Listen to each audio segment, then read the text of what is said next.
And then we have the worst intro in the whole wide world still because we don't have one. I know. I listened to an episode yesterday. You did? I prepared. Hey, we got did you 4 like it? listeners, people. Right. Well, I got the email from Buzzsprout, our hosting site, and we've officially hit 50 downloads. Oh, yeah? Yeah. So of the 4 episodes that are up, we've had 50 downloads total. So 6 people listened to it because the other 44 are definitely me just like re-downloading it over. Just I set up a job on my server to just like pull it down. It's nice of you. We want to welcome Bryan Bailey to the show, our second ever guest to the podcast.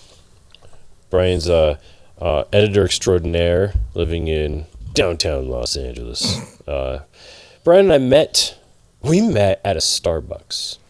Was it? What was it? Starbucks or Coffee Bean? Oh, it was one of the two. Same thing. Who was behind the counter? Who was in front of the counter? Valid question. It's funny, we're a Craigslist love story because when I had written Platonic and my producing partner and I were looking for an editor and a cameraman. And this random person emailed us who was not either of those things. He was a sound guy. It never occurred to me that we needed a sound person, and his name was Brent Finley. Uncle Brent. And Uncle Brent. And he happened to, we just had this great time with him. He was just a great dude. And we were like, well, great, we need you on the team. And we wanted him to produce with us and just help us out, give us some experience because I'd never done anything and neither had she. And so it was super cool. And then he was like, hey, I've got your editor though. So you need to meet this guy, Bryan. And the rest is history. Yeah. Okay. So it's a planned meeting at Starbucks. Right. Okay. Yeah. It was when I was on my 15-minute smoke break at Starbucks. Yeah. They let you smoke still. How did you spell Matt's name when he got his coffee? Jaxson. That's the way you do it. So, Bryan, give us a little background to yourself and how you got into the biz and what you're doing now. Not naming too many names. Well, I guess, wow. I think I've been in LA for 10 years. That's insane to think about. I was a guitar major in high school, and turns out I wasn't very good at it. And it's part of high school or guitar? What's that? High school or guitar? Huh? You weren't very good at high school or very good at guitar? Did I say high school? Wow, college. Wow. Yeah. Okay. Yeah, college. I played guitar in high school. Moving on. Yeah. Well, that's one our of first those edit. high schools. Yeah. No, in college. No, I played guitar in high school, and then I decided I wanted to be a guitar major in college, and part of the general media, they called it electronic arts. I think if I remember right, you had to take a video editing class, and I did that, and I was like, I don't want to be a musician. I want to do something respectable, like be in the movie business. Yeah, good call. Yeah, real smart, right? My parents loved that. So I went through college, and then after I graduated, my junior, senior year of college, and I also was a senior for 2 years because I did college in 5 years. Nice. I worked at a news station, and I did the morning show, so I would go in at 2:30, 3 a.m., and I would edit short little news bits, and then I would run camera and audio, whatever, for the newscast, and then I decided, let's move to LA, and I was going to go to grad school, but I couldn't get all the money, and I just did not want to take out more student loans because I already have so many, I'll probably die before I pay them off, and coronavirus is probably going to help with that, but so there was 4 of us, we all worked at the news TV station together, and we were like, let's just go to LA. 2 of them worked actually got into grad school. 2 of us didn't. We all just went, and I got a quote unquote, I'm doing air quotes for our listening audience. I got an internship, aka I was just an unpaid slave at a production house.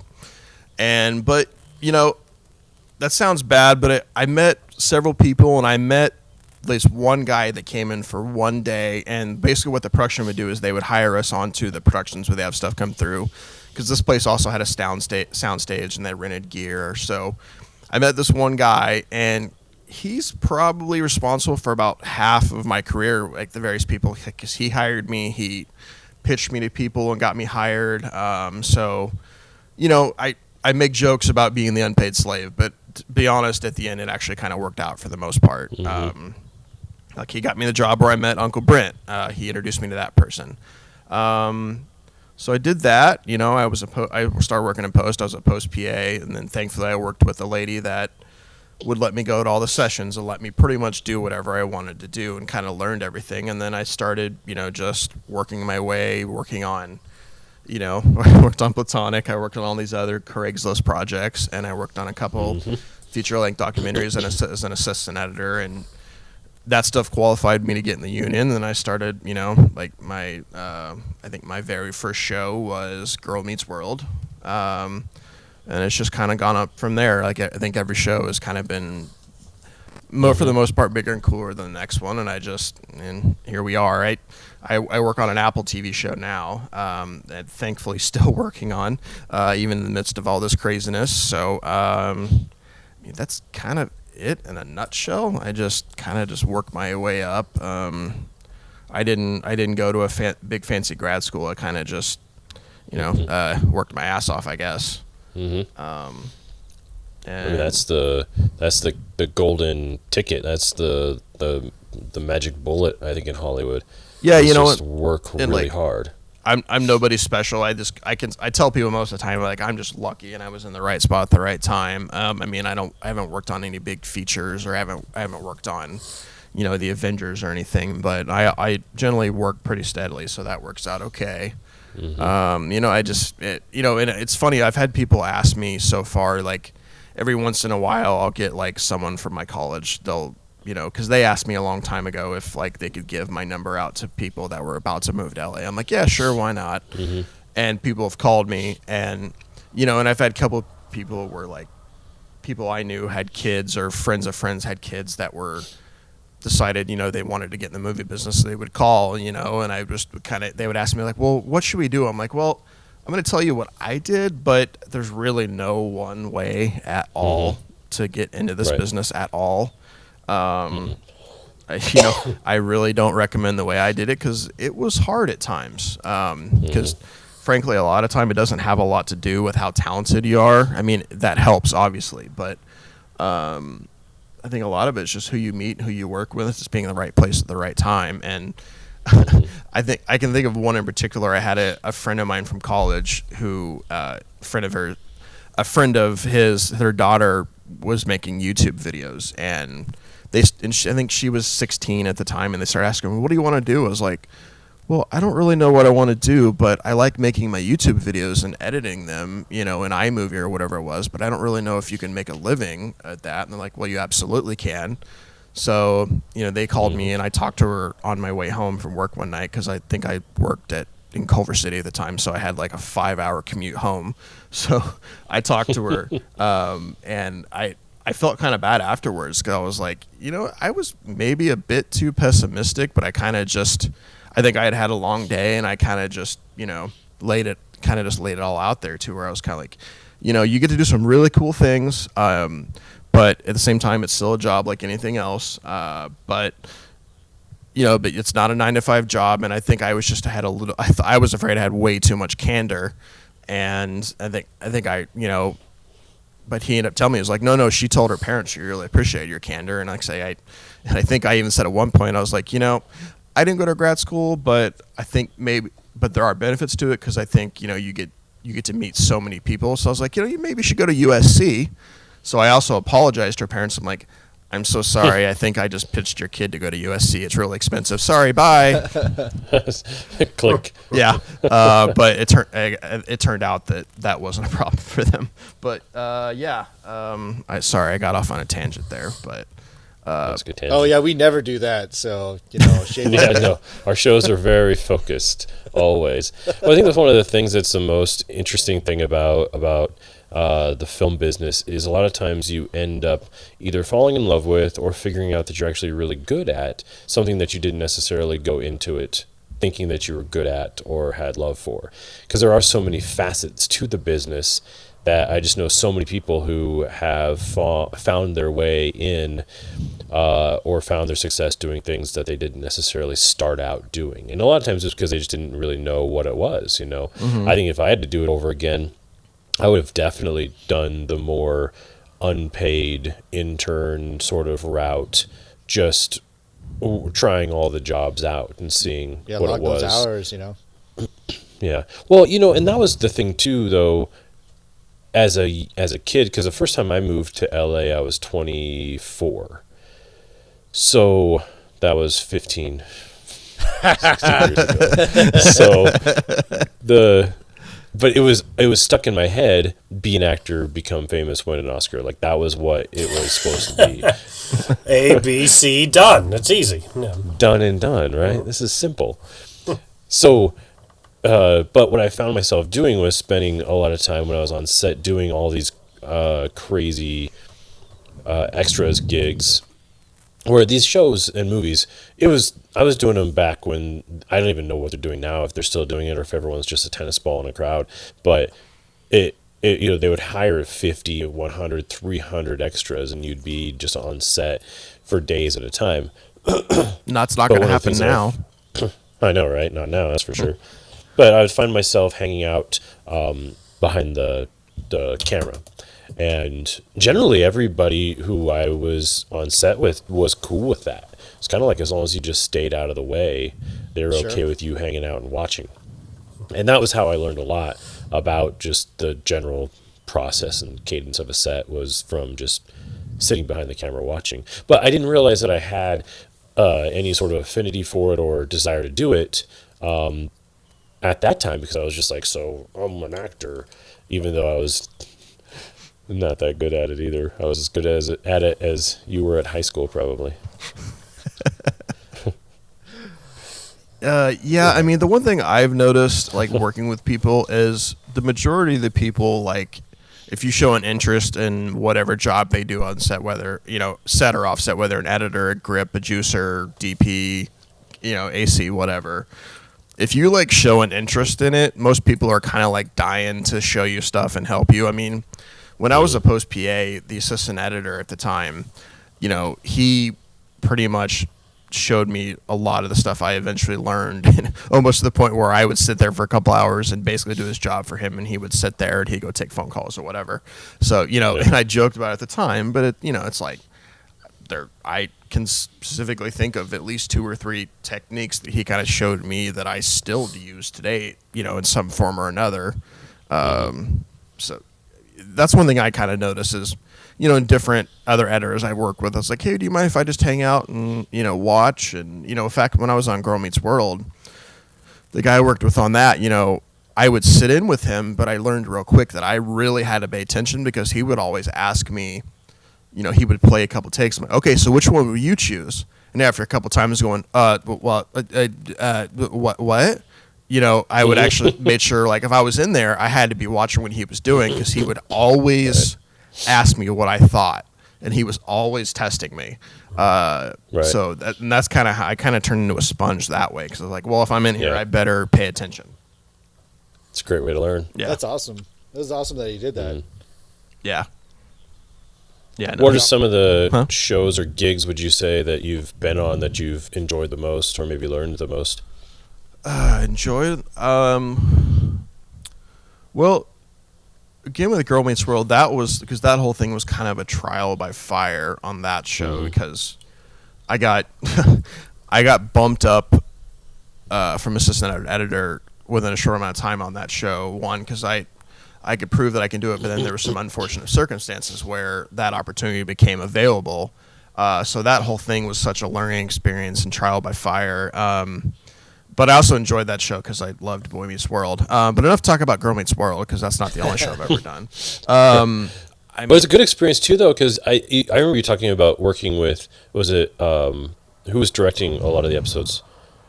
It was Ryder Strong and his brother Shiloh Strong. They directed, I would say, 70% of it.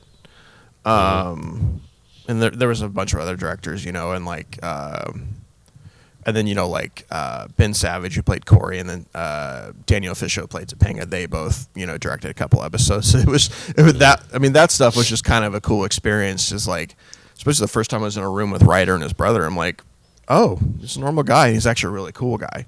And, the others were too. So that was all kind of a really cool experience, to be honest with you. But I've worked on plenty of shows. I would say I wish I could talk about it because the show I'm on now is probably the coolest show I've ever been on. Yeah.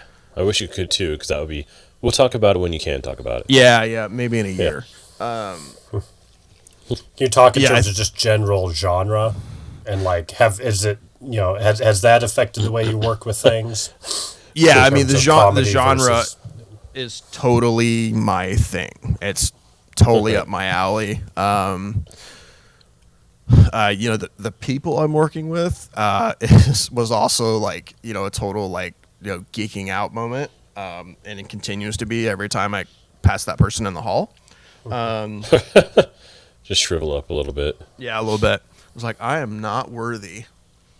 But I did some other cool shows. I did what was sadly, I guess, quasi a failed show, but it really wasn't because I don't know what happened. That's a different story. I did the DC Universe show Swamp Thing a year and a half ago. Well, gosh, they canceled that before it even premiered, didn't they? Well, yeah, they had just like they're like three. I think they had like 3 episodes out, and then. That's what it. Well, they put. So it was really supposed to be 13. It got cut to 10, and then when the first episode went up, it's when they said no season 2, and it was a bummer because it was a cool show. It had a lot of. It had a lot of cool people. I got to be in a cutting room with James Wan, so that was awesome. But that show had a lot of cool elements to it. It was like this. It was a comic book show, but I don't know if I would necessarily call it like a superhero show or anything. But it got to do a lot of cool things. Got to see. I got like my first explosion on camera that wasn't visual effects. They actually blew up a boat. I always tell that story because I got that footage, and I was just like, I was so excited for like 2 days over that. Right. How many cameras did they use? Was it miniature or full size? No, it was a full big boat. They had like.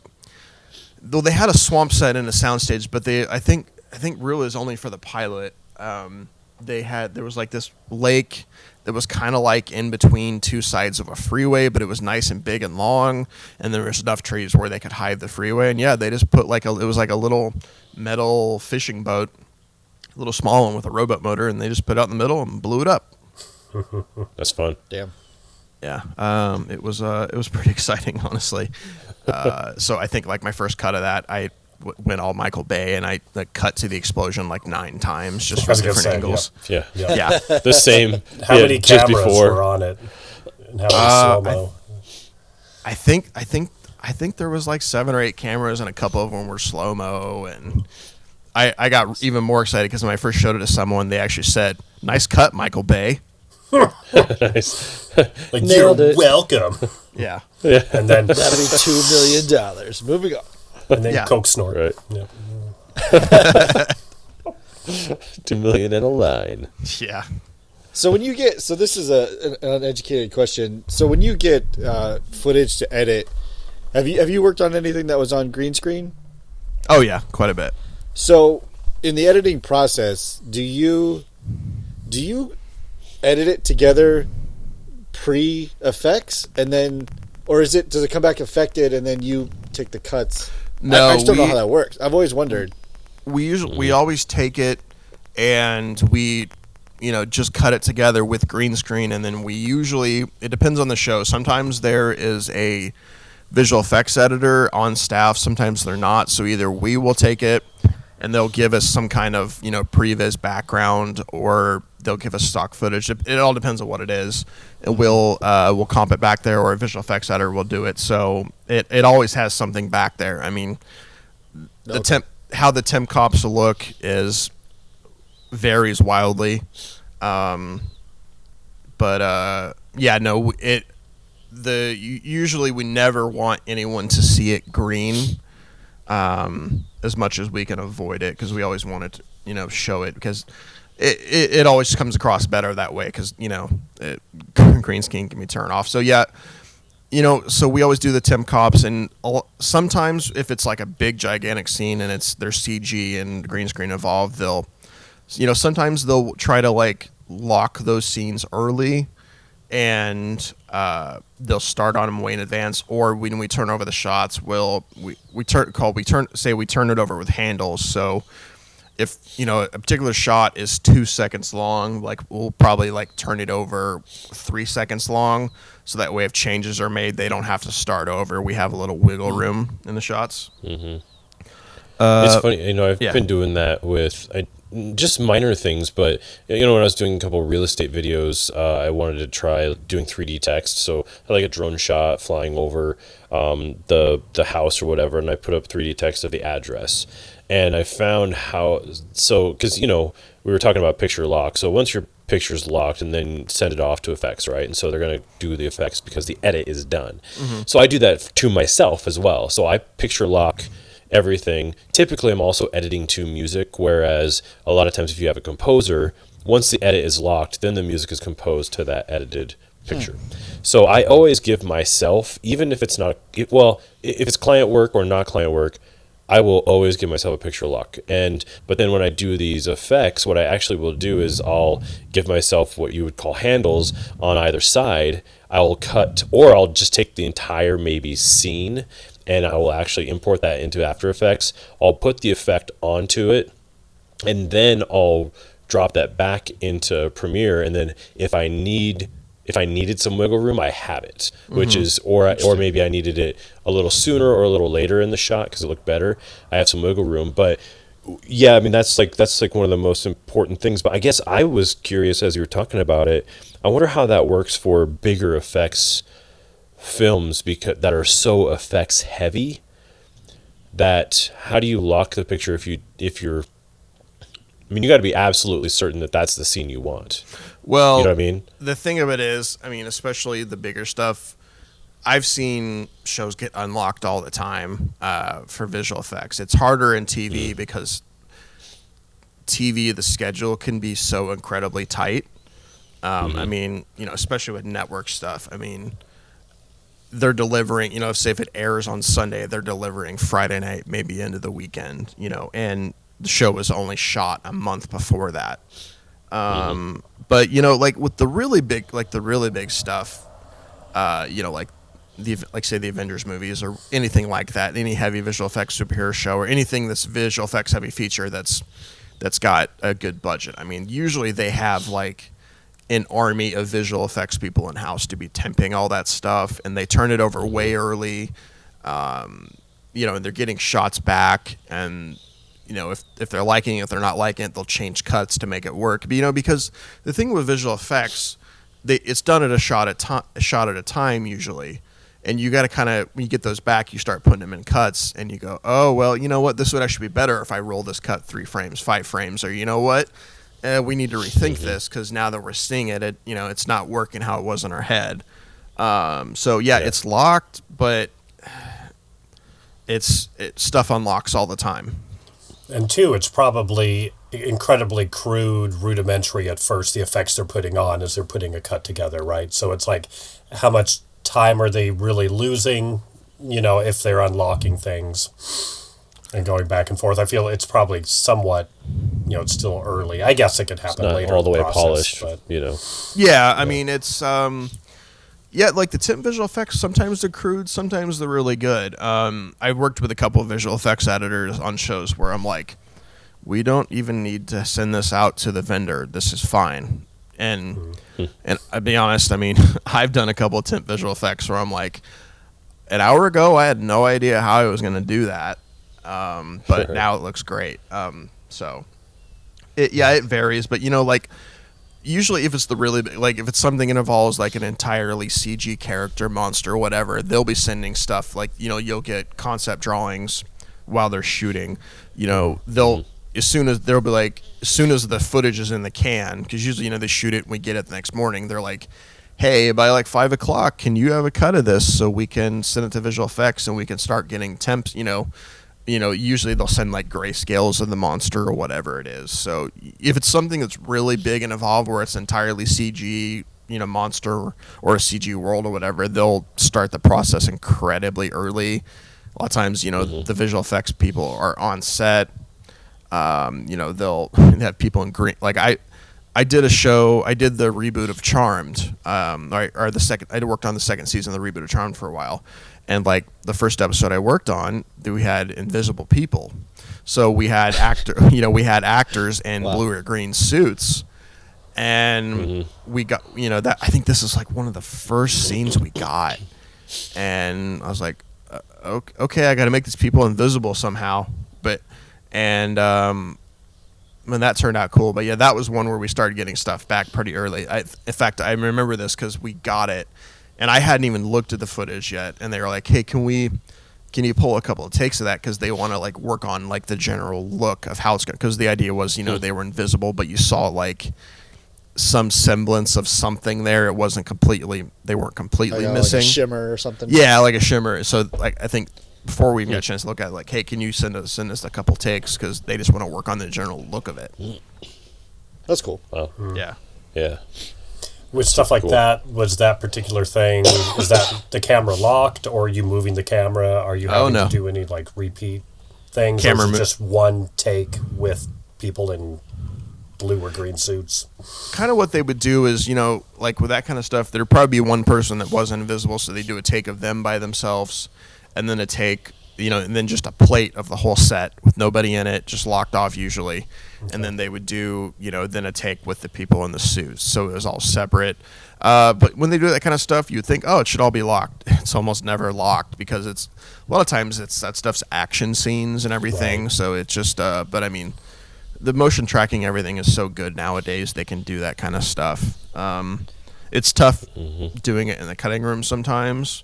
Because I'm an editor. I'm not I'm not like a visual effects artist. But you learn how to use the tools you have. But the visual effects guys always have way better tools. Can you give us? So this is something that because we very rarely have guests on, but I wanted to do this.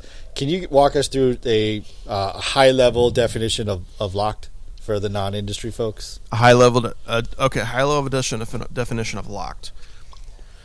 The idea of locked means that the show is done. It's two-time. There's not supposed to be any more editing done to the show. The show is ready to go off for sound mixing, composing, and online, which what online means is normally what I do is it's generally called offline editorial. They basically means they take the nice, pretty, gorgeous, high-res footage straight out of the camera. We compress it way down to where it's manageable for computer processing power. The footage isn't real big. It still looks great. Offline files still look great these days because they're still colored. The DPs involved, they put a nice color look on it. But once the show is locked, no more editing is to be done. It's every single frame is in place. The show is two-time, or a time that everyone has agreed to and signed off on.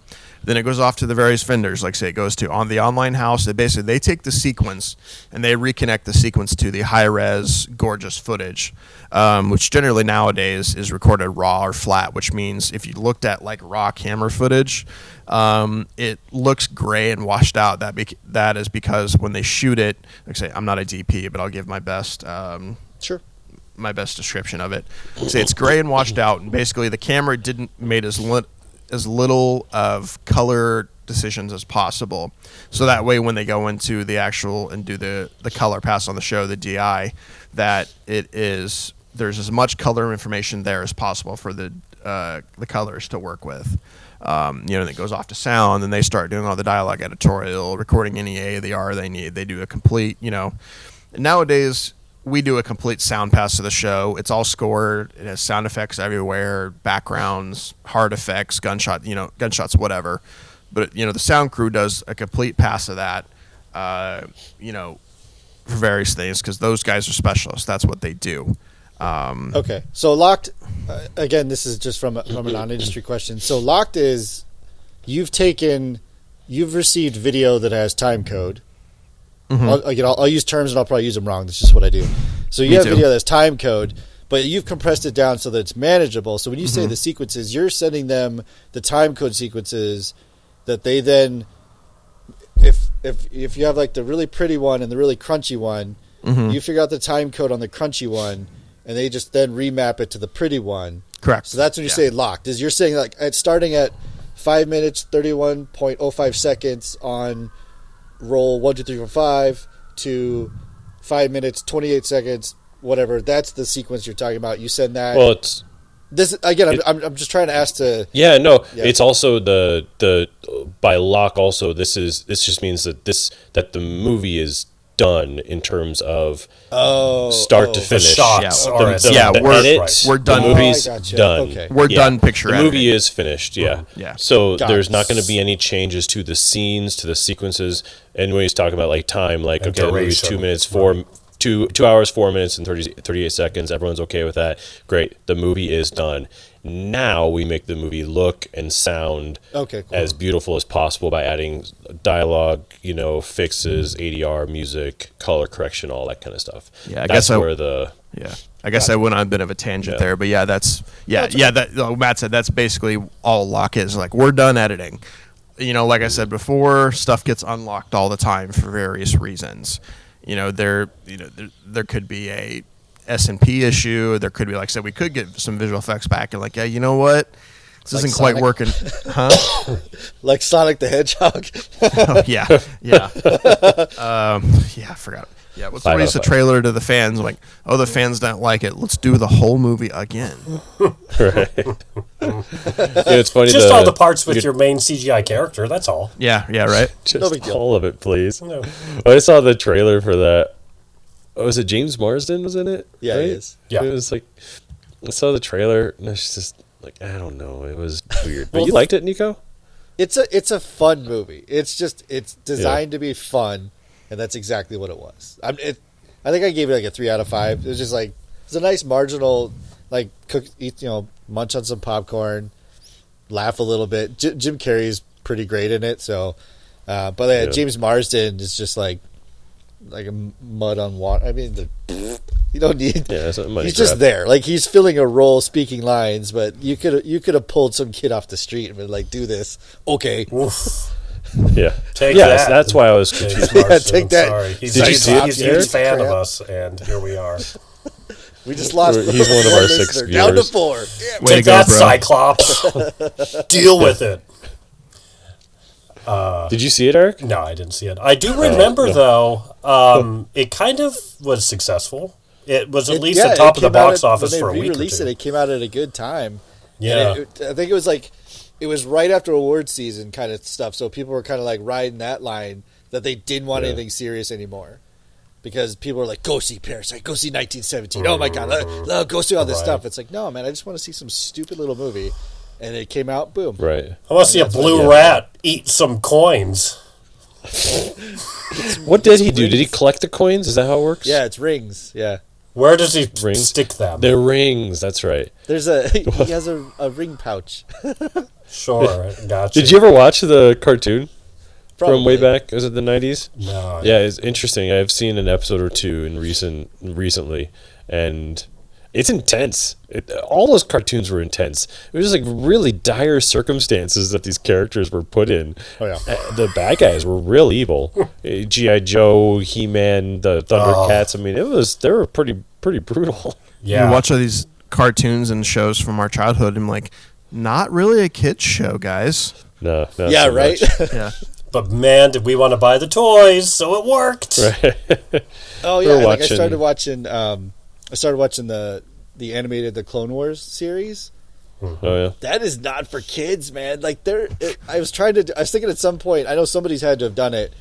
Someone has to have done a clone body count because I'm only on episode 2. I swear I've seen 100 clones plus just get like cut in half, shot, left for dead. Just every single episode. They're It's always clones. like, well, if that guy's got a name, he's not safe. And like they might specifically call it out, and be like, all right, like, well, Rex and Cody are gonna live forever in 5s, but it's always like, hey, look, it's Wax and Piston. Like, well, see you later. It would have been nice to Oh yeah, job, there's everybody. plenty of guys that they keep for seasons and then they kill them still, and you're like, yeah. All right.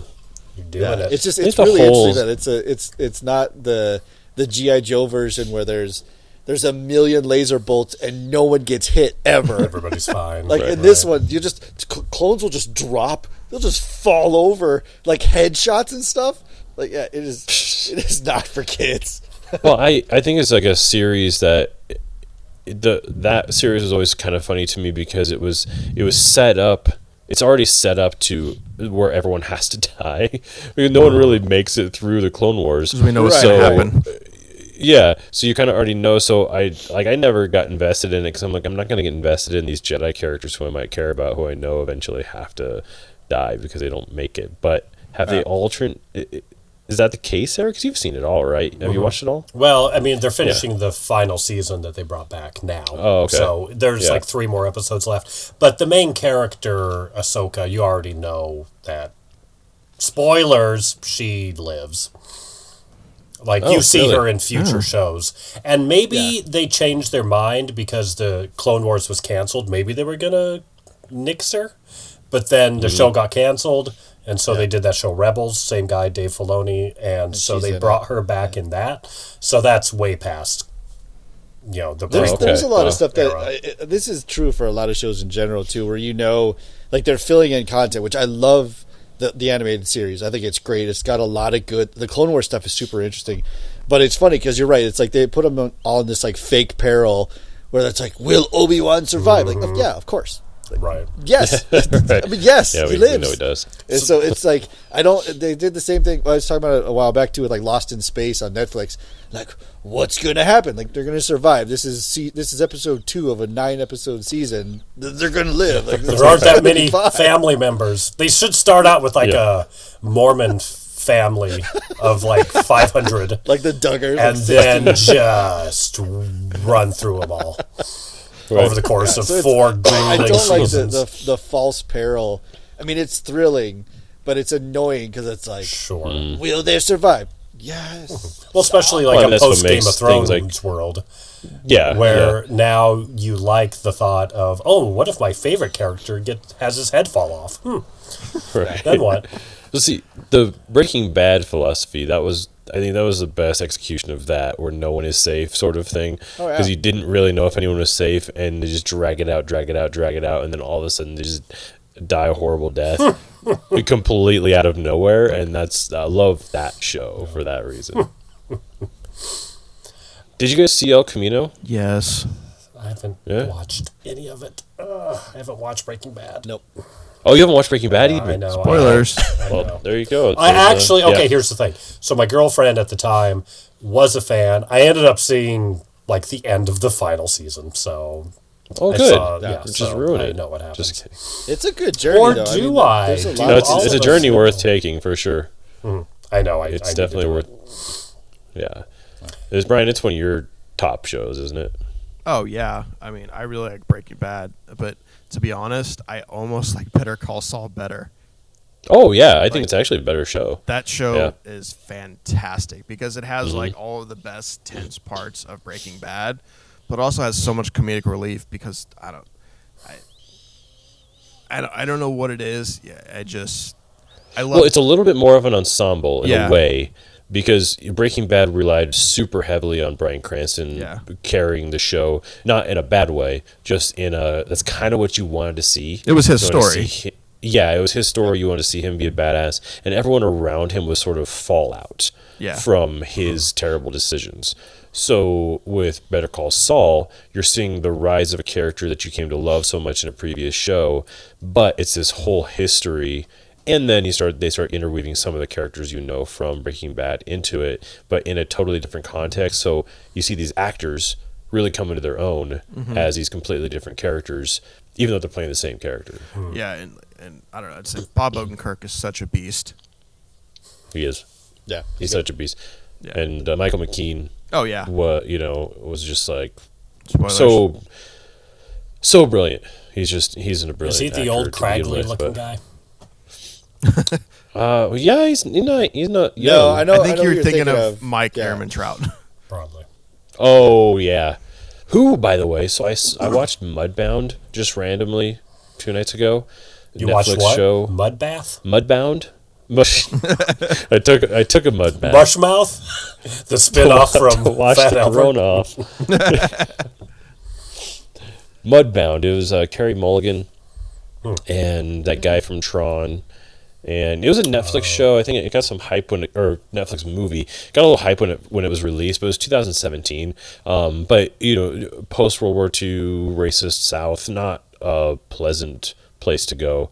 But the guy who plays Mike Ehrmantraut's in it, and he plays predictably the old racist in the family. But he's so that's good. That's not in the it. one with where the father is like the leader of the KKK, and the kid wants out, so the preacher picks him up. Or is that a different with? No, but that sounds like a good movie. I want to watch that. That's the guy who played the last King of Scotland. Yeah. Forrest Whitaker. Yes. Yeah, he plays like I think it's based on a true story. That's probably not true.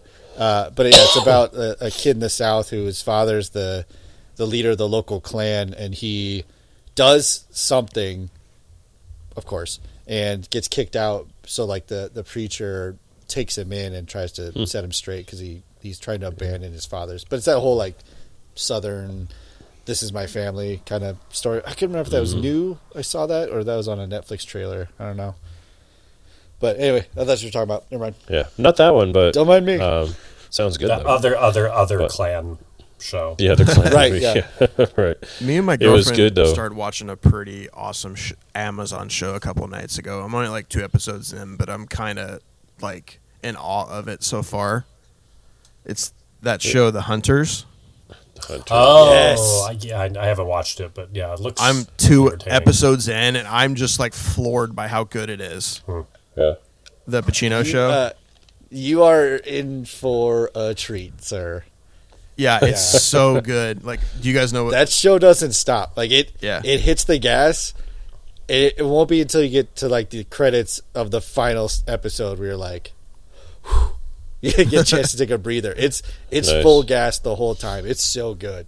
Yeah. Yeah, So it's basically he's hunting Nazis living in America. basically South what it. America, right? Yeah, it's like South America? I think it's the late 70s where basically a lot of the Nazis have that escaped and are living over here, and they like I said, I'm only 2 episodes in, but it seems like Nazis living over here are kind of like plotting to take over and restart. They call it the Fourth Reich, and Al Pacino leads kind of like this like ragtag band of people. I think it's mostly like Jewish people that were actually in the camps when they were young, or relatives of people that were in the camps, and they just start hunting these like rogue Nazis down and just taking them out.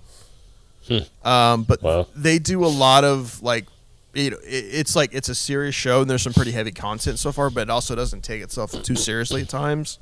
Yep. They do like kind of like I see some Tarantino in there, honestly. Yeah. Like Not, a little more in- Tarantino, a little less Munich. Yeah, exactly.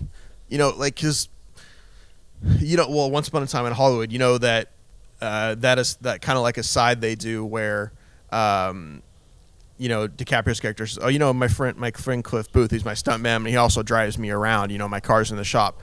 And all of a sudden they break away to what's his face narrating. I'm like, that's a damn lie. He got his license taken away for too many DUIs. Right. There's all kinds of stuff like that. And I don't. It's a super fun show, but like, there's some pretty cool. stellar writing and acting in that show. Like the opening, like we will finish the pilot, and I said out loud, I was like, "That's probably the best damn pilot I've ever seen in my life." Nice. And it as soon as it starts, it just goes after it, like immediately. Like the opening scene is almost completely one shot, and it's amazing. That's cool. So watch The Hunters. Now give me a check, We'll have Amazon. to. Yeah. Right. And go. Yeah. It We're does still a waiting to thing get that paid. I appreciate now in certain shows where they dump you into a world and they just go. They don't try to backtrack any explanation. It's just, this is what we're dealing with. Keep up. But then some shows like Hunters and The Handmaid's Tale does it as well, where you meet these crazy people in a crazy situation and you're like, I want to know more. And then at some point they give you this little vignette about that person's backstory, but then it deals directly with the episode that you're working on, or watching. So it's a lot of shows are starting to do that, which I appreciate. It can be done wrong, absolutely, but yeah, The Hunters does a great show where you're like, you meet like a failed actor and like a black militant and this old couple, and then Al Pacino's character, and then like the kid, and so you get this mix of people. You're just like, how in the world did you, like, Craigslist didn't exist, right? So how did you even run into each other, and how are you just so good at what you're doing? And then they've got like a Vietnam vet in there too, which, like I said, it's just this amazing amalgamation of people. But as the episodes go on, you get these little kickbacks to each person's like mini origin story, and it works right. Cool. It's that's the best part. That's the nonstop part of it that makes it so good. Is that every episode you're like, I'm about to learn some crazy cool thing about this other person, and it just boop, boop, boop, boop, boop, boop. Yeah, it's super. That reminds me of Lost in that sense. Yeah. Just not over never 6 watched seasons Lost. or whatever. Sans the smoke monster. Right, and maybe the show knows where the direction it's going. Yeah, It seems like it might so far. Right, yeah. No one's going to a random Macintosh from 1985 in the middle of a deserted island and pressing in a 16-number sequence every 90 seconds or whatever it was. That may or may my not. my pay understanding off. was that this was a real. I don't want to say it's all true story, but it's based off of some real events, Really? real facts, Wow. stuff you could go look up. There were Nazis. There are humans. I don't want to. Fact number I don't one. want to say because Brian's actively watching it, but it's. Yeah, it's. I guess there's a Have whole to episode check at it the end out. where they show a bunch of facts. It's mind blowing. Wow. That's cool. And also, You know, don't want to spoil it, but velociraptors. Just going to say Yes, it. Chris. They're Chris in Pratt South comes America. hang gliding Nazi in murdering with, like, two velociraptors. velociraptors. Isla Morada. And werewolves. I think we've bored Matt. Oh no, he's just frozen for me. Okay. Oh, did I freeze up? Yeah. Yeah. Yeah, No, yeah, Oh, there you blinked go. to me Disappeared for a ago. second. You'll know if I'm bored.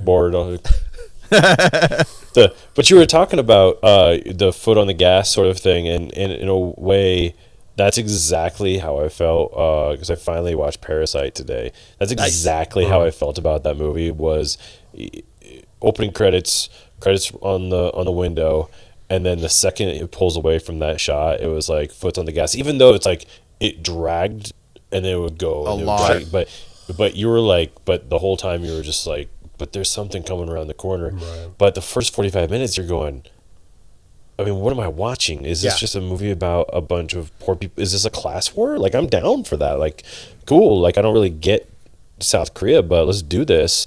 And then it turns into a class war with a massive twist, you know. A couple but, of massive twists. Yeah, I was impressed. It was good. Yep.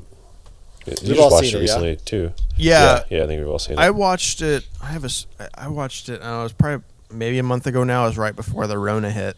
I really liked it. I thought it was really well done.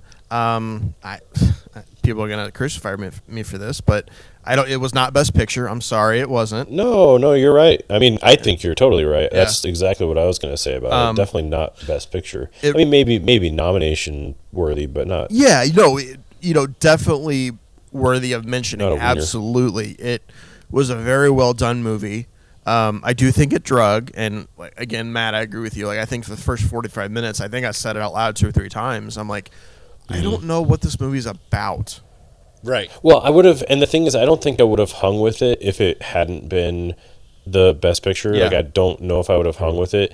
Gorgeously placed movie. Like, obviously, technically, it was flawless in terms of the sound, the music. There's nothing about it that felt international. You know, there's nothing about it that felt like it was anything but a universal movie.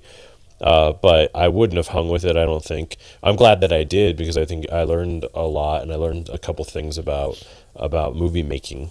But certainly not a Best Picture. Well, I mean, I and- think the one thing about it is the tone. And like those first 45 minutes, what you're talking about, I feel like that's one tone, and then it just slowly kind of moves into this other thing and this other tone. Yeah. And where it starts very light, and you're like, oh, this family of con artists. Oh, it kind of feels a little light and fun and whatever. Right. And then it Yeah. just keeps going. Do you Yeah. think the subtitling had anything to do with the pacing? This is Oh, just a general definitely. question because I wonder. Yeah. I mean, I had the same feeling where Did for me. I remember seeing something in front of some other movie I watched where it had listed like all the awards for it. I was like, all right, I'll remember to watch this, and then I missed it, and then it won. So then I watched it, and I do, same exact thought. The beginning, you're like, the whole time I was like, what is something is about to happen for this to be the best? Like, where is it though? Like, please don't tell me I'm watching like Gone with the Wind or something like that, where it's like this is just an epic. Like, something has to happen. Or like Gone with My Afternoon. Yeah, like something has to happen that blows my mind here. So yeah, you're waiting That's a for great it. movie. But then like the subtitling was good. You get like all subtitled movies. It's annoying for 5 minutes, and then you stop realizing that it's subtitle. You just read and watch at the same time. There were some elements I of didn't know if that added to like the additional drag of knowing that you're like you have to catch the reading and you can't. I think that there's some of that, and I think that's just part of the. I think obviously the subtleties of language get lost in translation, and I don't know if subtitles are the same where you get it or what it was, but it was weird because there were a couple words that were spelled wrong, and a couple of things that too. they really? yeah, it was weird. I forget what it was now, but the word was just spelled wrong, and then that scene where the dad and the brother are spraying the guy who pees all the time with water. Yeah. And she's filming it with her phone. And the subtitle for what she's saying is, it was a deluge or a deluge, however you pronounce the word. It's like, well, that's not a word that's been used in America since like the late 1800s. So, some of those things where I'm like was that what Universal they Pictures? said? I mean, you guys could have probably come up with like a really great translation for something that made sense, because I've watched a few foreign films before with with American actors dubbing, and in a way it's better because then they have to actually write dialogue, so it's dialogue instead of translation, and it's put through a test of actual Americans speaking it. There's pacing and there's still timing that has to happen when it's actual dialogue. So I think some of it was lost in that translation too. Obviously there's certain elements of class that I think we don't necessarily understand either on our side from watching a movie like that. One question I had that I thought was really interesting. So are you familiar like with the term, Brian, obviously you are, but with the term crossing the line? In film, you mean like Eric, society? The 180 right? camera shooting, right? Oh, you know what? That's funny because they actually use that. Yeah. So I'm talking about cameras, like so in filmmaking. If you're doing a shot of a conversation, there's basically a line drawn between those two characters, and the camera has to stay on that side of the line. So if your line is like this, and your character A and character B, the camera has to stay like this at all times, because then otherwise you sort of like the viewer gets disoriented as to where you are. If you're not telling the story well, then it can confuse people. It can get confusing to people, but there's a lot of ways that you can cross the line with an active camera if you needed to adjust the point of view of the camera in the scene. He did you can that. cross the line in camera. Right, you can cross the line in camera because then you're taking the audience's eyeballs with you, and then now you've got a new way that you can orient the world. He crossed the line in this weird way early on in the film. It never returned to it. It wasn't something he did again, and I just was really weird. Did you guys notice it at all? Which one are you talking about? So it's near the beginning of the film when the mom is having a conversation with So rich mom. Okay. Rich mom's having a conversation with daughter posing as the art teacher. Okay. And the girl says, "Did something happen to him in first grade?" And as she starts to cry, the camera crosses from the proper side and crosses over behind the girl's head to the mom. So every time they're having this conversation, the character that's talking is on the same side of the screen. It was really weird, and I don't understand why he did it. Well, I mean, that's a specific moment where there's trying to set up like this tension of like, oh, something's off, something's wrong. What happened to this kid?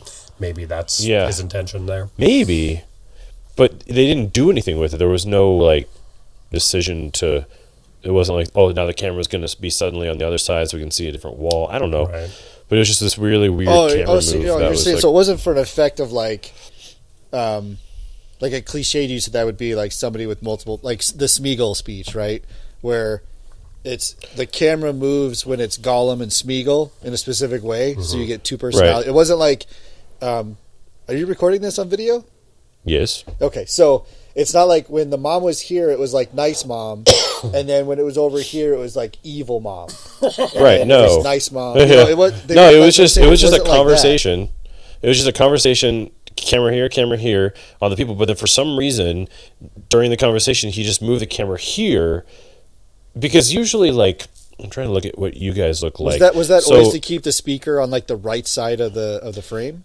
Yeah, but that's not how conversations go in film. Typically, if we're having a conversation between, like, if Brian and I are having a conversation in a movie, this is how it would be. Brian would be on the right side, I'd be on the left, because that's just how the orientation of the camera works. But it's also how it works to like give if you're doing a shot where you're kind of got over somebody's shoulder in it. Yeah.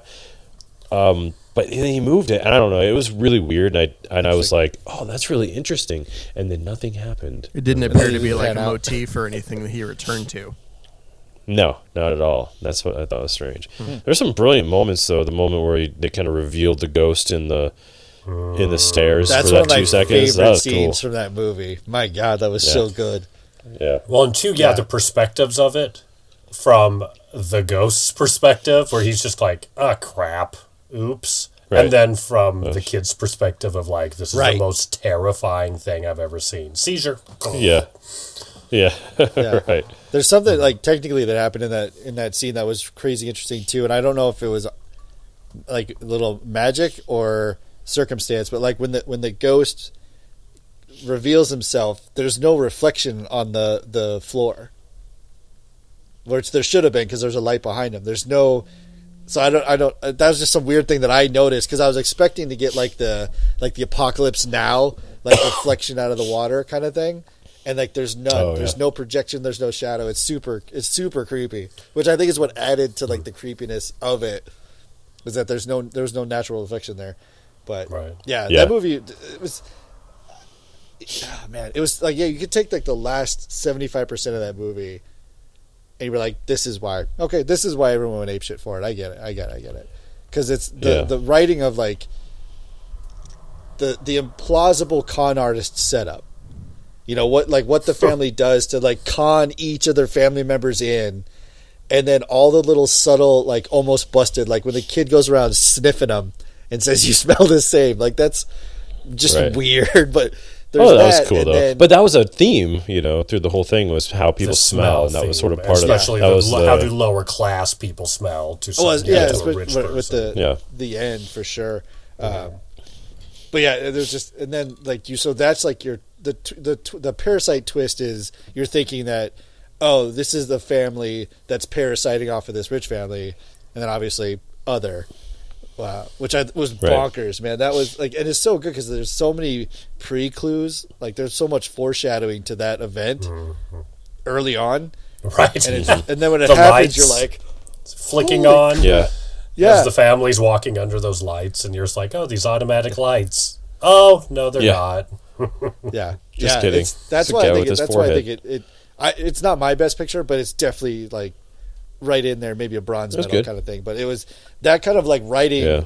I always dig too, because I always wonder if in like the writing room and stuff, they write out the series of events, and then they figure out like, okay, so here's this sticky note. How do I preempt this sticky note here in like a super clever way so that people like us can watch it and be like, oh, the lights flicked on when they walk in. It was automatic lighting, and like the kid seizure thing. You think, oh, it's just a kid. Kids see weird stuff, no big deal. But then it ends up being a real thing. Like, I wonder how much of it they actually like. Here's the idea. Now let's roll back some of this so we can preempt it, foreshadow it, and then like let it come in so that at the end it's just this mind blowing, like, holy crap ending. I don't know. It's super Like good. Mark Twain, tie it all together. So we had this conversation about this a while ago, Brian. I'd love to hear what you think. Should a movie be able to be nominated for a category like Best International Picture and also simultaneously for Best Picture? Because it won both, and Best Director. Yep. I don't see why not, because I feel like, I don't know if this is going to make any sense at all. And for our listening audience, I am stacking my hands on top of each other too. Pancakes. He's making hand pancakes, everybody. Yeah. And pancakes. Because I feel like, pancakes. You want some? I feel like Best Picture is like the end all be all in my mind, and international. I don't want to call it. Wow. I don't want to say less important, but I feel like that's like a lower tier award compared to Best Picture, because we're saying this was the best picture of the year, and in my mind, that's like all the pictures in all the movies. So On Earth that year, yeah. Yeah, so I don't have a problem with it. I'm sure plenty of people do, and plenty of people would love to talk about why they think that's so. I don't see an issue with it. I was, this is a bit of a tangent, but I was talking to my boss earlier today about that movie, because I said, hey, I'm going to be on this podcast tonight, and I think we're going to talk about Parasite. And we got on this conversation about, because it was a quote-unquote foreign film, which it was, but I think a lot of people were lumping it into, it was also like an indie movie that didn't have a big budget or anything, which I don't think is true at all. I think in its own country, that was probably done by a big studio. It probably had a fair amount of money behind it, because that looked expensive. That Well, at movie the had very a least, it lot was of distributed production by value, Universal. and it's like, I don't think it's right to lump it in just because it's an international film or foreign film that it was this small rinky-dink movie that could. I think it was very well done, and I think they had a fair amount of money to spend, and Yeah. Well, I mean, that whole thing, everything was a established, set. Yeah. The entire. I mean, maybe except for the streets, but I mean, both houses were, locked off sets. I mean, it was like that was built. That wasn't just a random basement or something. yeah, because they flooded that. They flooded the one house. So Yeah. I mean, my only argument with it was just that, typically a movie, you can't nominate like a short film for Best Picture or Best Short Documentary or Best Documentary, or even Animated Feature. Those sorts of things don't become also Best Picture. So I was just curious about the thought behind that, but I guess I see your perspective on it. That's a really good point, though. I think, I mean, it's sort of the over-encompassing. I just think it's an interesting discussion because it opens up a big wide world of opportunity where we're at this really cool moment now where everybody from all over the world can make movies of that caliber. So how is that going to change our future way that we judge film? I mean, we're always going to be more predisposed to watch things that are more close to our own culture and language. Some people are not. I'm fascinated with people who, like Eric, your friend, who will just watch any movie from any era, from any country, and that's their passion. Yeah. That's super cool. And he always tries to talk to me about it. He's like, so I saw this French film from this guy 30 years ago. Do you know him? I'm like, no, I don't know anything. You always ask me if I know this. No, I haven't seen anything. You heard of him? I know nothing, but tell me about it. Yeah, tell me all about it so I don't have to watch it. Yeah. Because I'm not necessarily like a film historian. That's just not really, guys I know like that who are just like, that's their passion, their love. So we're always going to be kind of erring on that side, but we're in this time now where it's like movies are more accessible than ever before in terms of making them. Right. It was never like this before. You could never make a feature film on such a low budget like you can now with the tools that are available. But Parasite was not a small budget movie, I don't think, by any stretch of the imagination. It was pretty big. And the guy who directed it, he directed quite a few Hollywood films, I think, well. So. I know there's more than this, but I mean, obviously Snowpiercer. Right. Yeah, Snowpiercer, yeah. Which we Host, watched I need to see The Host. That was like his first Oh, big yeah. one. Okja. Yeah. Oh, he directed that. Yeah. Oh, I have not seen that. It's okay. To be honest, I never felt compelled to watch it. But Yeah. I would say, I think I've told these guys that. It's essentially an animated movie that was just done live action. Yeah, That's kinda how I that's look fair. at it. Yeah. Yeah, it felt very Miyazaki, like Spirited Away kind of thing. Well, a lot of the characters in Parasite are very. I wouldn't necessarily say they're tropes, but they have that animated sort of feel to them. The dad is very, when he's not playing the character of the driver, he's very animated. He's just very like, this is my role, kind of like almost Wes Anderson type of characters, where it's like you've got your one wardrobe and your one thing. Like this is the role you serve this purpose in the story right now as this type of person, which I thought was really interesting. And his scenes were almost like what do we used to call those things back in the old theater acting days, where they would have us like stand in place, Blocking. diorama. Yeah. I know what blocking is, but it was, the scenes were long and there wasn't a lot of action. And it was like the family just sitting in the living room talking was kind of a lot of the movie. no close-ups. And they really. Yeah, no close-ups. Yeah, just no real coverage. They would occasionally, but he just moved the camera a lot. There wasn't a lot of not a lot of coverage. It was interesting. But I think the class aspect of things was really, really interesting, kind of the way that he weaved that in a sort of a subtle way. I was just bummed out that they killed the dad. He was kind of cool. I thought he was a nice guy, the rich dad. Yeah. Rich dad was a nice guy. He didn't do anything wrong. Well, yeah, except he kind of looked down on the other dad who played the driver. Like, you're standing over this girl who just been stabbed, but please bring the car around. My kid was kind of hurt. Yeah. He's having a seizure again, yeah. Yeah, your child. Well, I think because they didn't. Did they expose that they were related? No. No, that never got exposed. Yeah, that was until they went to court. Right, really, so he's the daughter is stabbed, is bleeding out, and the guy tosses him the keys and says, "Get the car, my kid's having a seizure."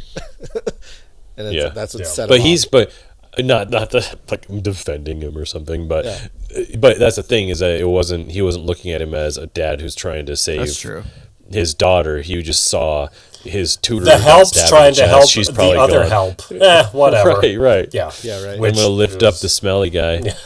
Which, I mean, let's be honest, he's been living in a basement for 5 years. He probably stinks. Yeah. Probably doesn't smell that good. I wouldn't hold my nose though. That seemed a little extreme.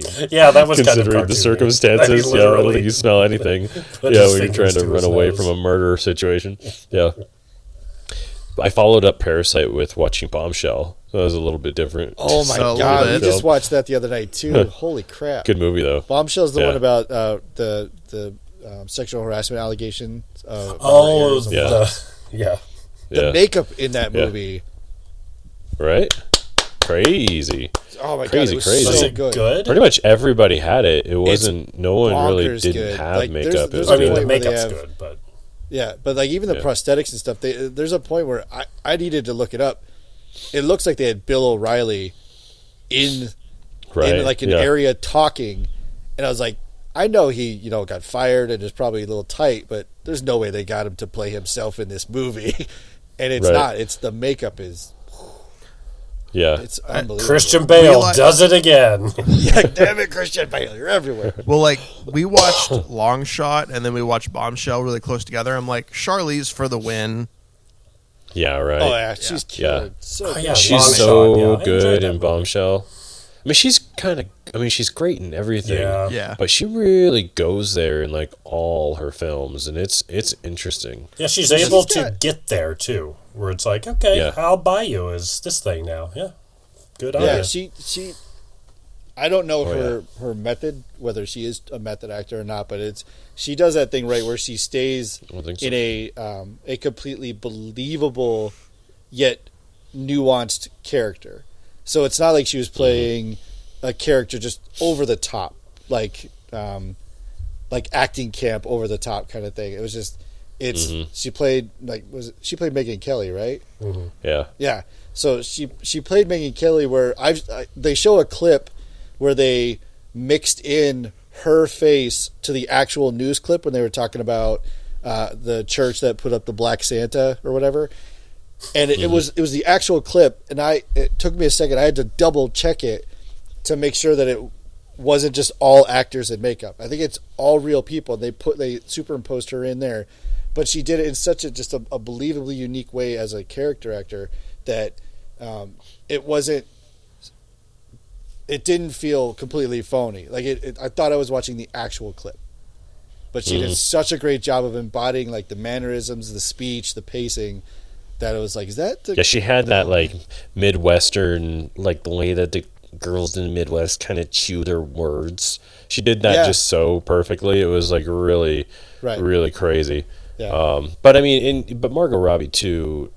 She just played her character so perfectly, and she didn't have any makeup to hide behind. Because she was a made-up character, not that they're hiding. Yeah, she was. I think so. Yeah, kind of a composite. Yeah. They said both her and what's her name from SNL, Kate McKinnon.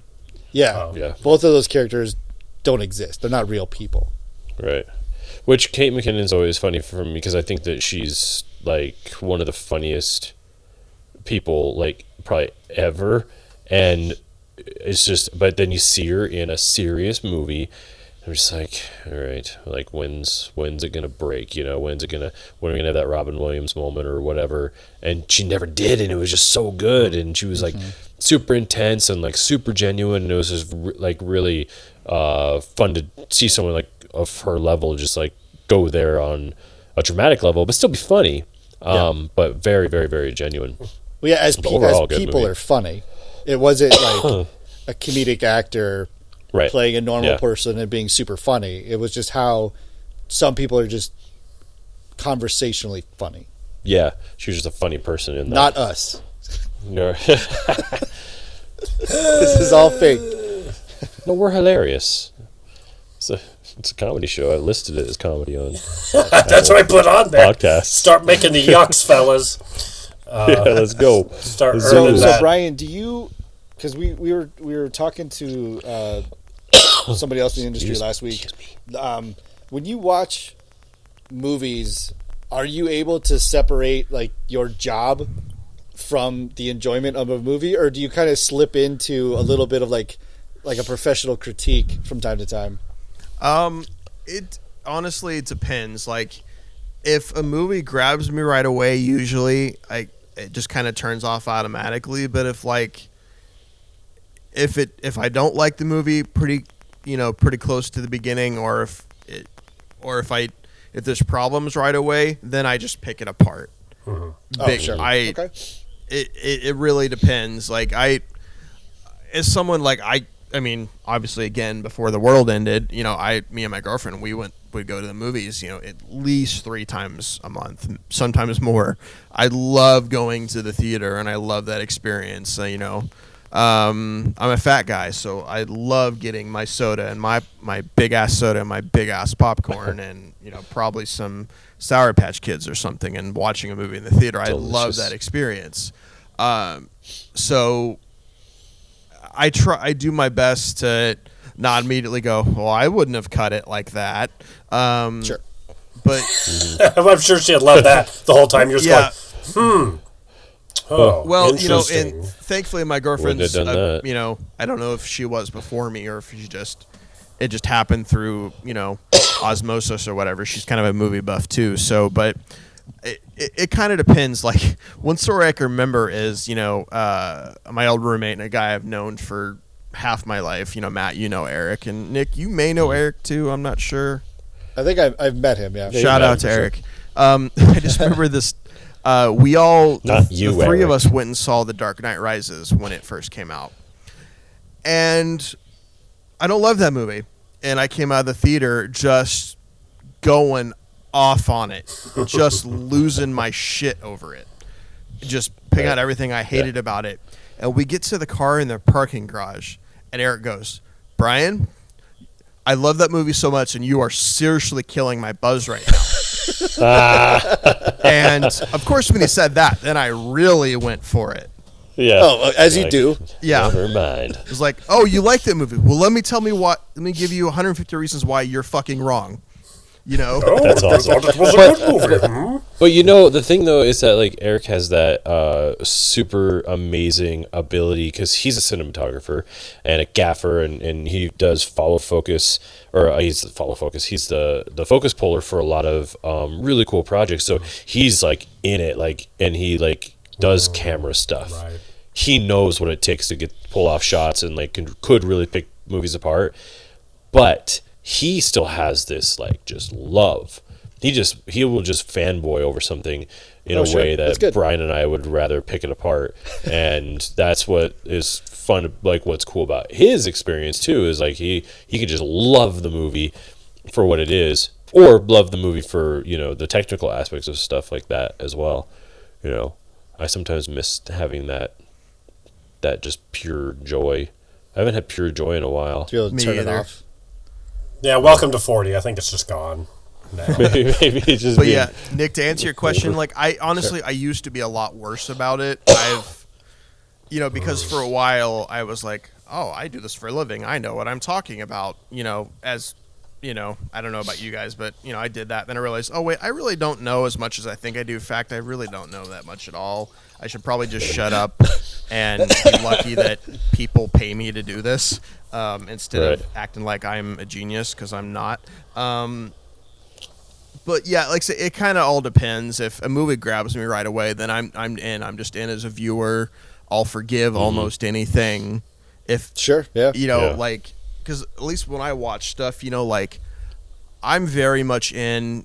If like, you know, like we're just telling a story here. Stop worrying about is this logical? Is it not? I love that. I love to be like, no, you know what? It's a little weird if you start poking holes about it, but just go for the ride. If I can watch a movie and just go for it, then I'm all in. Like I said, but yeah, if it doesn't grab me, then I'll start. Oh, that was a terrible cut. Oh, that VFX looks horrible. Oh, really? Is that the best line you could write? And I try not to be, you know, and experience. I usually get mad at myself anymore. I'm like, well, you know, but they made a big feature and I didn't, so maybe I should shut up. Right. Always Monday morning quarterback. Do you think of the last one that you, just as an example, the last one that just dropped you right away and you just tore it apart? Oh, it could be recent or old, doesn't matter. Well, there's been plenty, but one we just watched the other night, which I frankly should have known this before we even watched it. But me and my girlfriend, we decided the other night, like, that movie Six Underground on Netflix. Ryan Reynolds. You know, what the hell? We're gonna give it a shot. Oh boy, I liked it a lot. What in the hell? Have we all seen this? I've seen this one. Yeah. I thought it was great. I really liked it. You guys know? Well, in certain, oh boy, it's well. How do you feel about Michael Bay movies in general? Like, well, I mean, I like Bad Boys, Transformers. Yeah. Okay, see, that's the thing, though, is that, so when it comes to stuff like that, I'm just not picking at it because I have no desire to ever make a movie like that or do anything like that or write anything like that. Sure. That's just not my genre, but I can so enjoy Gone in 60 Seconds or this or something like that. I love that movie. And that's the thing. This, one of the few times I will just enjoy a movie is when I don't care about it technically at all. Okay, guys, I got one. You ready for this? The last movie I, got pissed and started picking apart right away in the theater. Episode 9. Oh boy. Yeah, I'm going there. I enjoyed it, but it's a complete piece of shit. Like, yeah, none of it makes sense. I was laughing. Yeah. I walked into it like it was a funeral, so I was ready for like, oh boy. And then I was like, oh, this is so delightfully stupid. Yay! Yeah, you're ready for it. You know, because like my thing was like I've been so forgiving and have given Star Wars so many passes. Like, that movie made me so mad. I came home like, you know what? I got to watch all 3 prequels because I remember that at least those 3, as bad as they were, they at least had like a common story thread through the entire three, and they were at least consistent. Yeah. There's no wacky twist or no, guess what? Awful dialogue, awful sets. Not that great a story, but they were consistent. 7, 8, 9, no. And funny. I feel like I had put up with so much crap from Star Wars, and I saw Episode 9. I'm like, nope, not doing it. No more crap. I think I loved it because it was maybe the first one that The Last Jedi started a fracture, but in terms of liking or not liking Disney, because Episode 7 I was already pissy, and I was one of those few people walking out of the theater Episode 7 going, "Yep, crap, here we go." All right. Yeah. And everyone's like, what are you talking about, Eric? No, they got a plan. They're all good. It's like, there's no plan. Nope. And so when it got to 9 and there was proof of everything I knew, I think that's also why I was happy, because everyone was like, what? There's no plan. I was like, yes. Amazing. And guess what? Everything is a fan film now. So you're going to get some good fan films. You're going to get some garbage. And you're going to get a lot of films by committee. And a couple here and there that won't be, and maybe will be okay. And just the utter casting failings. I mean, we can go all the way back to the prequels. Even Hayden Christensen, could have been a great casting, and it just wasn't. Well, and also it was a failure. Too much. The what? Yeah, absolutely. The time leap between Episode 1 and 2. Probably should have dumped him as a kid. Just don't have that part. Yep. Right. Yeah. Or I don't know. You could argue it both ways. You could either say use a younger Padme so that they grow up at the same time, or don't make Padme a pedophile. It's like, Padme is completely unchanged, but Anakin is a grown man with a 5 o'clock shadow. Yeah. No, the whole thing, I mean, so let's just rewrite Star Wars right now. Sure. What obviously, it should have I just don't understand how you can write your own movie based upon your own movie and not write it based upon the story that you've already laid out, which was that Anakin Skywalker and Obi-Wan Kenobi were good friends. And he doesn't recognize R2. Anakin and Obi-Wan were kind of older when they started getting trained by Yoda. So there's a lot of things where it's like you could have just kept this story super duper simple, whereas hey, we got these kind of couple of rough asshole Jedi that we're trying to train, and they're a little older, but they got some talent, and just make it that. Right. But instead he tried to create a mythos around everything and this whole world where it could have just been this really simple story of power gone wrong. And it wasn't that. Right. If you go back and watch any of the movies, which I have not really gone back and watched any of the movies per se, but I've watched some scenes just to refresh my memory of why I hate them so much, and they're even worse than they were before. Don't give Sam Jackson a part in the movie. Just don't. You can't do those sorts of things in a story that's so beloved and that needs you to be immersed in the world. But in the younger Yoda, he's 700 years old. He's not going to look younger 40 years before that. It's just not going to. He's going to look the same. Yeah, just Those get rid of a things I just couple didn't wrinkles and call it good. Yeah, exactly. That's it. Some more white hair, I just don't understand. brown sideburns. Yeah. Why change the story so much to have this young kid that they discover? I just don't understand why he changed the history so much for the movies to make it make sense. I would have loved it if we just plopped right in the middle of early 20s, Anakin and the ages should have been what Attack of the Clones starts as. I think that's why I'm digging the Clone Wars animated stuff, is because it does flush out the distance between 2 and 3 with just more information. So it's not just these dramatic leaps between the films. You get more of the story. You get to see more of the interaction. You get more of this. It's fan service for sure, but it's flushed out really well in a nice little 22-minute episodic thing. Well, and also it's not George Lucas writing it and directing it, so that helps too. I really do believe people that put passion into it.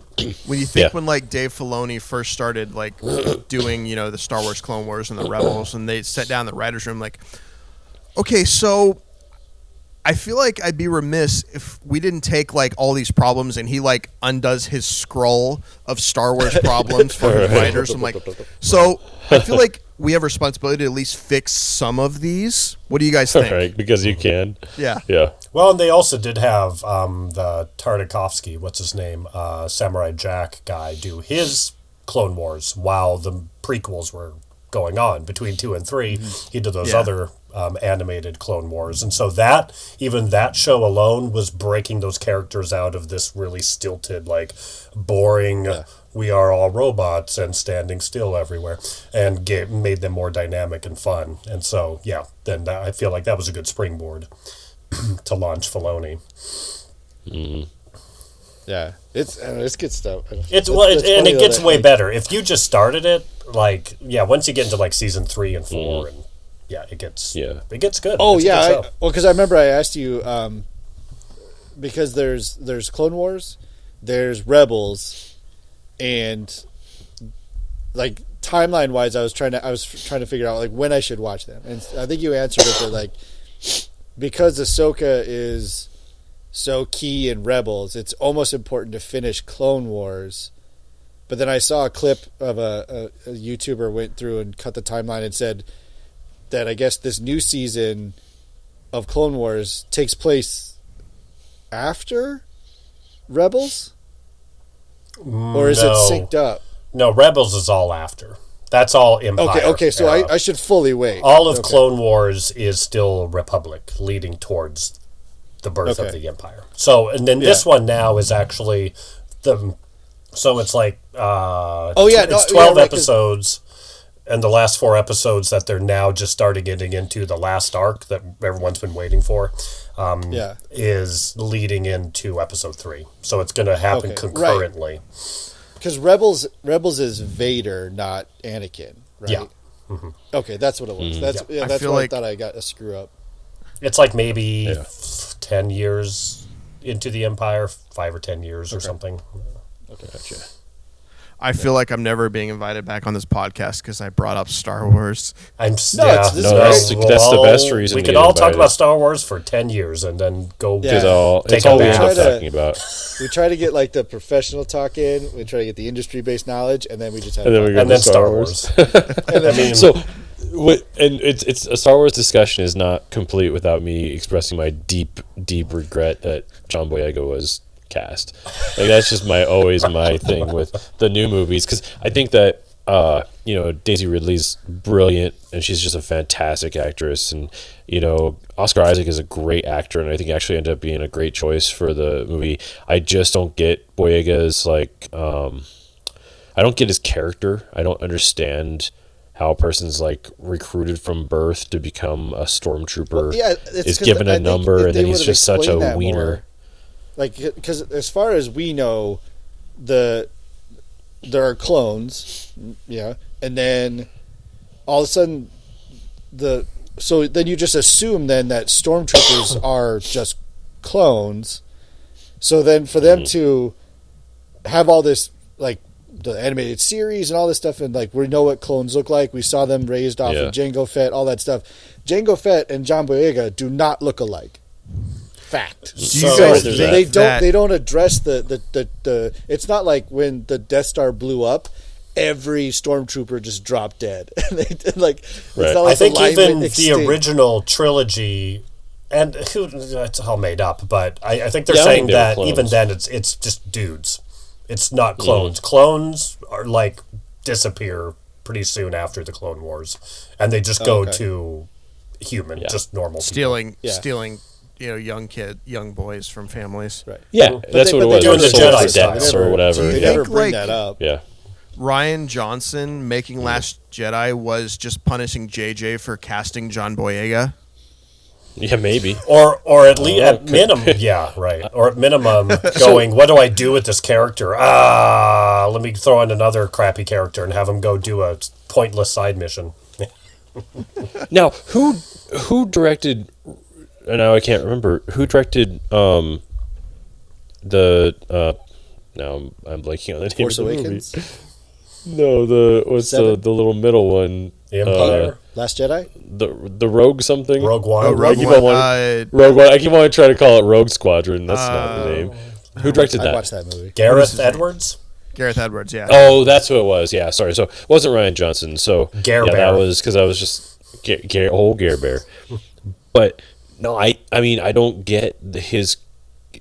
Here's the thing. So one of the things that Mandalorian did really, really well is it's got the Indiana Jones effect, and the Indiana Jones effect is this fully formed character with a little bit of mystery shows up on screen, and you kind of want a little bit of snippets of his past, but not too much, and you just go with him for the ride. That's what the Mandalorian's doing, where it gave you a lot more than that, because you get to see some of the history of, the purging and stuff like that. But like Cara Dune is a great example. She's got this cool history, this cool backstory, cold-blooded killer, but fought for the rebellion, super cool story, great character. Should have done something like that with John Boyega's character, because if he was a stone cold killer who had been planet to planet to planet massacring people and has this change of heart and just can't do it anymore and needs off, well, now this character has motivation, but instead he just looks like a big weenie who just can't handle it. Yeah, first and then mission and then he's washes kind out. and he's kind of a liar, and he kind of got this like unreciprocated crush on the main character. And so they give him a love story instead. It's just like all the wrong reasons to develop a character. Right. If he just started out as a stone cold Han Solo character who just was like kind of a badass but had a change of heart, you could have, because Poe was the funny guy, right? Even though he was kind of the killer, he was the funny guy. He had this comic relief aspect to him. He needed something in between Ray and Poe. They needed something in between, and he was not the right choice for that. They had the little birds for his character. Like the birds porgs. filled that gap. Yeah, the porgs. They were good because they were like, oh, they're kind of cute and fluffy, and they scream, and that's all he did. He Ultimately was just a pointless. porg. Well, episode 9, Yeah. he finally has a little payoff. They remember, oh yeah, we need to actually have this character do something, Give him kind of. something to do. Well, I just feel like episode 9, JJ's like, okay, forget The Last Jedi. I'm just going to make a sequel to The Force Awakens. And we're just going to Yeah. force all these storylines that I started in episode 7 that Ryan Johnson blatantly ignored, but I'm still going to do them because I want to. Yeah, I'm going to make 2 movies. Right. I'm going to cram them together. And Yeah. everything that doesn't make sense, we're just going to move really fast so you don't have time to think about it and worry about it. It's just, I can't wait That to not was watch just it. like a 80 mile an hour. Right. You know, the thing about The Mandalorian, when I watched the first couple episodes, I'm like, it's cool, but it feels, for lack of a better way to put it, small. Like, Sure. and I kind of wish it was more serialized than like Monster of the Week kind of thing, which they kind of devolved a little bit. But when they got, I don't remember if it was the second to last episode or last episode, when we got to like the 10-minute scene between the 2 stormtroopers that kidnap Baby Yoda and are sitting there bickering back and forth and punching Baby Yoda in the face. Right. I was like, okay, I like this show now. Right. Oh, I just needed Taika Waititi to come in and Yeah. just throw his weirdness into Star Wars. Yeah. Yeah. Like that's it. I think there was like, you know what? It's a little bit too dry. Let's get Taika, and it'll be fine now. Right. Yeah. See, I loved it all the way. I felt the same way about episode 1, or I guess I call it chapter 1, where it felt small. I liked that though. I liked that it felt small. It felt insular, but it was. I didn't know if it was going to feel Star Wars yet. And then I think it was episode 2 or chapter 2 when he brings the kid in. And then he kind of busts out, and he kind of does his gunslinging and kills the stormtroopers. Then I was like, okay, it's starting to sound and feel. And there was a couple episodes. The one episode that I thought was just terrible, and they could have like completely left off, was the episode where he kind of joins the smuggler group for one mission to go and get the guy out of jail. Oh, the prison break one. The prison break one. was a good It episode. felt like an episode of Firefly, but not in a good way. I didn't really enjoy it very much. I love Bill Burr, but I thought this character was a little bit weird, a little bit like all the characters were a little bit forced. Just didn't feel. But he also didn't necessarily serve the story to me. It didn't. It was feel like it was just Bill progressing Burr in the a story Star at all. Wars costume. Yeah, basically. Which I would say yes to that, no matter what. Don't get me started on what they did with pod racing. They ruined that sport. Yeah, I was hoping he would rant more about just random crap in the universe, but oh well. Just be yourself. Yeah. The only hiccup I had with The Mandalorian which I'm glad they fixed though, is that I think there are 5 episodes where in each of the first 5 episodes, it almost just felt like cameo fodder. Like it was like cameo, up cameo, up cameo. Like no one ever circled back or showed up again until like actor 5 cameo or 6. Or yeah, it felt cameo? like the Samuel L. Jackson, like I want to be in Star Wars. It's like who though? Well, so in the first one, you could call Baby Yoda the cameo if you want, but like Taika as the IG droid and Nick Nolte as the guy. So it's like I have great. spoken. Yes, Right. I have spoken. So it's him, and then it's like in the second episode, it's like, oh look, it's Carl Weathers cameo, and then the third one it was like, I didn't see those as cameos though. I felt like those were like legit. Is that just how you thought it was happening? Yeah, Gotcha. It's just like, let's write an episode, let's stick in somebody who wants to be in Star Wars, boom. And then we'll write another episode, we'll stick in somebody who wants to be in Star Wars, boom. Because they did not connect, other than like Carl Weathers or Werner Herzog. They didn't connect in together, so it felt a lot like Cameo City. Yeah. So I'm glad that it did. They all then circled back up towards the end, and you roughly meet them all again. I was just glad it did not go that route, because it was starting to feel that way. Of everyone's like, oh, they're making this cool little Star Wars, but not Star Wars. Put me in it, and then disappear. And I was just like, oh, if this is what it is, I'm gonna have trouble with this show. I thought a brilliant casting choice for me is when they had the they still had the Imperial people that were kind of on the run, but they had the guy, which I don't know for sure. I need to look it up because I only watched it once. The guy who played Gus in Breaking Bad, or he just looked like the guy who played Gus in Breaking Bad. Yeah. He shows up and when they're all like, they have him pinned down, he shows up and like, well, they're all gonna die because there's Gus right there. I thought that was a brilliant catch. I was like, well, you guys are all screwed. Yeah. No, he's great. He plays that character extremely well. Yeah. So what is he though? I mean, is he what's with the storm or the lightsaber katana thing? That's a Clone Wars reference. Yeah. Oh, it is? To is the dark saber? Is that right? Yeah, a Mandalorian blade. Yeah. Oh, that's a Mandalorian. Yeah, it's like this artifact that he's got. That's Mandalorian, and so the Clone Wars. It's literally in the show, and interesting. Kind of changes hands between characters. Yep. I guess I have no excuse not to watch the Clone Wars now since I'm stuck in my house. Right. Yeah, exactly. Well, and you have to start with the movie, which is it's not the easiest start for sure, but Attack of the Clones? Different. I mean, if you watch Attack... No, I'm talking about...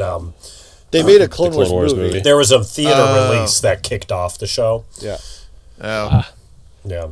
Was it not the same writer? Not the same... It was Filoni and them. It was their first try. It was their pilot of this show. And so certainly they... Right. Yeah, it was a hour and a half long pilot. Yeah. But it had some stuff like... It made references to a couple of things that ended up being deleted scenes in Revenge of the Sith. So it's like I don't know if timing wise how like literal logistics of writing the 2 stories, getting one animated, getting one shot, and then producing them out, and then all of a sudden like this one scene gets deleted from the film, but it's still in the cartoon. So it's like, what happened to this? And it's hard to like, because I feel like it was years about? after. I feel like I can't remember when Clone Wars started, but it was well after Revenge of the Sith. Anyways. It's interesting because a lot of stuff always starts like that. You have like a really great series, but the pilot wasn't great, or the made-for-TV movie, or even the feature that spawned the series wasn't the greatest version of it, and the series develops it, makes it better. But the one that I thought was the other way around was Battlestar Galactica, where I thought that the made-for-TV, like the mini-series that they did before the series came on, that kind of launched it, dude, that is killer. I don't know if you guys have seen it. I know Brian has. Yeah, I watched Battlestar. I love that show. Battlestar. That pilot is one of my all-time favorite pilots. Yeah, it's crazy, man. Was it like the It's literally I titled don't even know like if they called it 97 seconds or something like that. Oh, oh, you mean the pilot of the series? Yeah, I'm talking about like the TV 2-hour TV movie basically that came out first ahead of that, sort of setting up the whole thing. But no, the pilot where because the pilot's where they're in so the war has already started. Yeah, but they're jumping. Was 97 minutes they have to jump because they're getting chased, right? Yep. Mm-hmm. Yeah. Gotcha. Yeah, that is a killer episode. I think my favorite episode of Battlestar is because I feel like that show they kind of based it around just crews working on an old battleship, but like a boat, and that episode where they had the boxing, the whole boxing episode. Oh yeah. I feel like that was like one of the greatest episodes of TV I've ever watched. Yeah. No, there are some episodes in that show that I felt that way. I was just like, this is like the best TV I've ever watched. There's a couple episodes. There was one where they sort of had this trial because it devolves quite a bit. The culture of the show in terms of it's sort of like the galaxy, the Earth. Earth is like this idyllic place to live. And then it devolves into, okay, now we're all just living on ships. Okay, now the human race is living on one ship, and it sort of turns into this sort of children of men, like all men for himself, but they have to kind of create a new government and all that stuff. But there's this trial episode where where it just turns into this almost like Lord of the Flies sort of situation, and it's one of the best episodes of TV that you will ever see. It was beautifully crafted. I actually know the guy who wrote that episode. He was a regular at a restaurant I worked at for a lot of years. And he and I never talked about anything movie related because we were just, we're just pals. Like he was just this guy who came in all the time. Awesome dude. And so finally, the only time we ever really talked about anything that he had done was after I watched that episode. And I dropped him the check and I was just like, hey, I have to let you know that I forget what the episode is called. And it's one of the best episodes of TV I have ever seen. And he just got a little touched, and he was just like, "Wow, thank you, that's really cool." And then he won a Gold Globe or something for it. So it was it was I know it's great. Actual validation. Yeah, right. But give me my check. The one time all fanboy is when I'm like, yeah, no, I got touched. And right there, if he was like, thanks, I know, and he pulls up the Golden Globe and cleans it off. He just pulls it out. I was like, oh yeah, my friend thought it was great too. Yeah, he thought it was pretty great too. And so did my other friend, Kapunk. What's that? It's a Tony. It was for something else. Yeah. I carry it with me. I'm waiting on my Emmy to show up. So Brian, if Parasite wasn't your pick, what was your pick for Best Picture this year? Once Upon a Time in Hollywood. Yeah. Followed that movie's just effing fantastic. I'm sorry, it is. Followed closely by Jojo Rabbit. I also would not have at all been upset if that had won, but admittedly, I'll admit it, I'm a total Tarantino fan. The man is an absolute genius. Agreed. And when he gets he's done great. He did a great movie with Brad Pitt. He did a great movie with DiCaprio, and he had them both about, Hollywood, something that, I obviously live here, and it's what I do. That movie's just utterly fantastic. I'm sorry, it is. Yeah, I agree. That would have been my pick, and Nick and Eric don't necessarily agree with me. Yeah, well, I listened to last week's episode. With you. I laugh at your utter devotion to the film. Yeah, because it just is. It's just, again, it's brilliant. When I said earlier, I love when I can just watch a movie and I'm able to buy in and just go for the ride. That movie, I was able to do that. But honestly, there was all kinds of these jokes that, admittedly, someone that works in Hollywood would get, which I think one of my favorite scenes in the movie, and it's probably just because I have done this on many occasions, when, he's driving him home and it's like, hey man, you want to just come in and watch my episode of FBI? And he's like, I already ordered pizza and I got a 6-pack in the back. And they're sitting there watching the scene and he's going, that an actor would be on screen, goes, that guy was a dick. and they're just like picking apart the scene and talking about how the other actors were dicks. I'm like, I've done that on many occasions. You know, watching stuff that I've worked on, and you know, this guy will come on screen. I was like, you should see that guy's dailies. He's a total douchebag. You know, and so I thought it was just, you know, it was. I know it wasn't. It felt, you know, if that movie would have been 9 hours long, I would have watched it and loved every minute of it. Oh yeah. You know, I loved so like setting the scene, and I know it was Tarantino just making a love letter to old Hollywood. I know that, but I enjoyed it. I thought I love DiCaprio. He's one of my all-time favorites. The guy's a genius. And Brad Pitt, I hear some people say he's overrated. No, he's fucking not.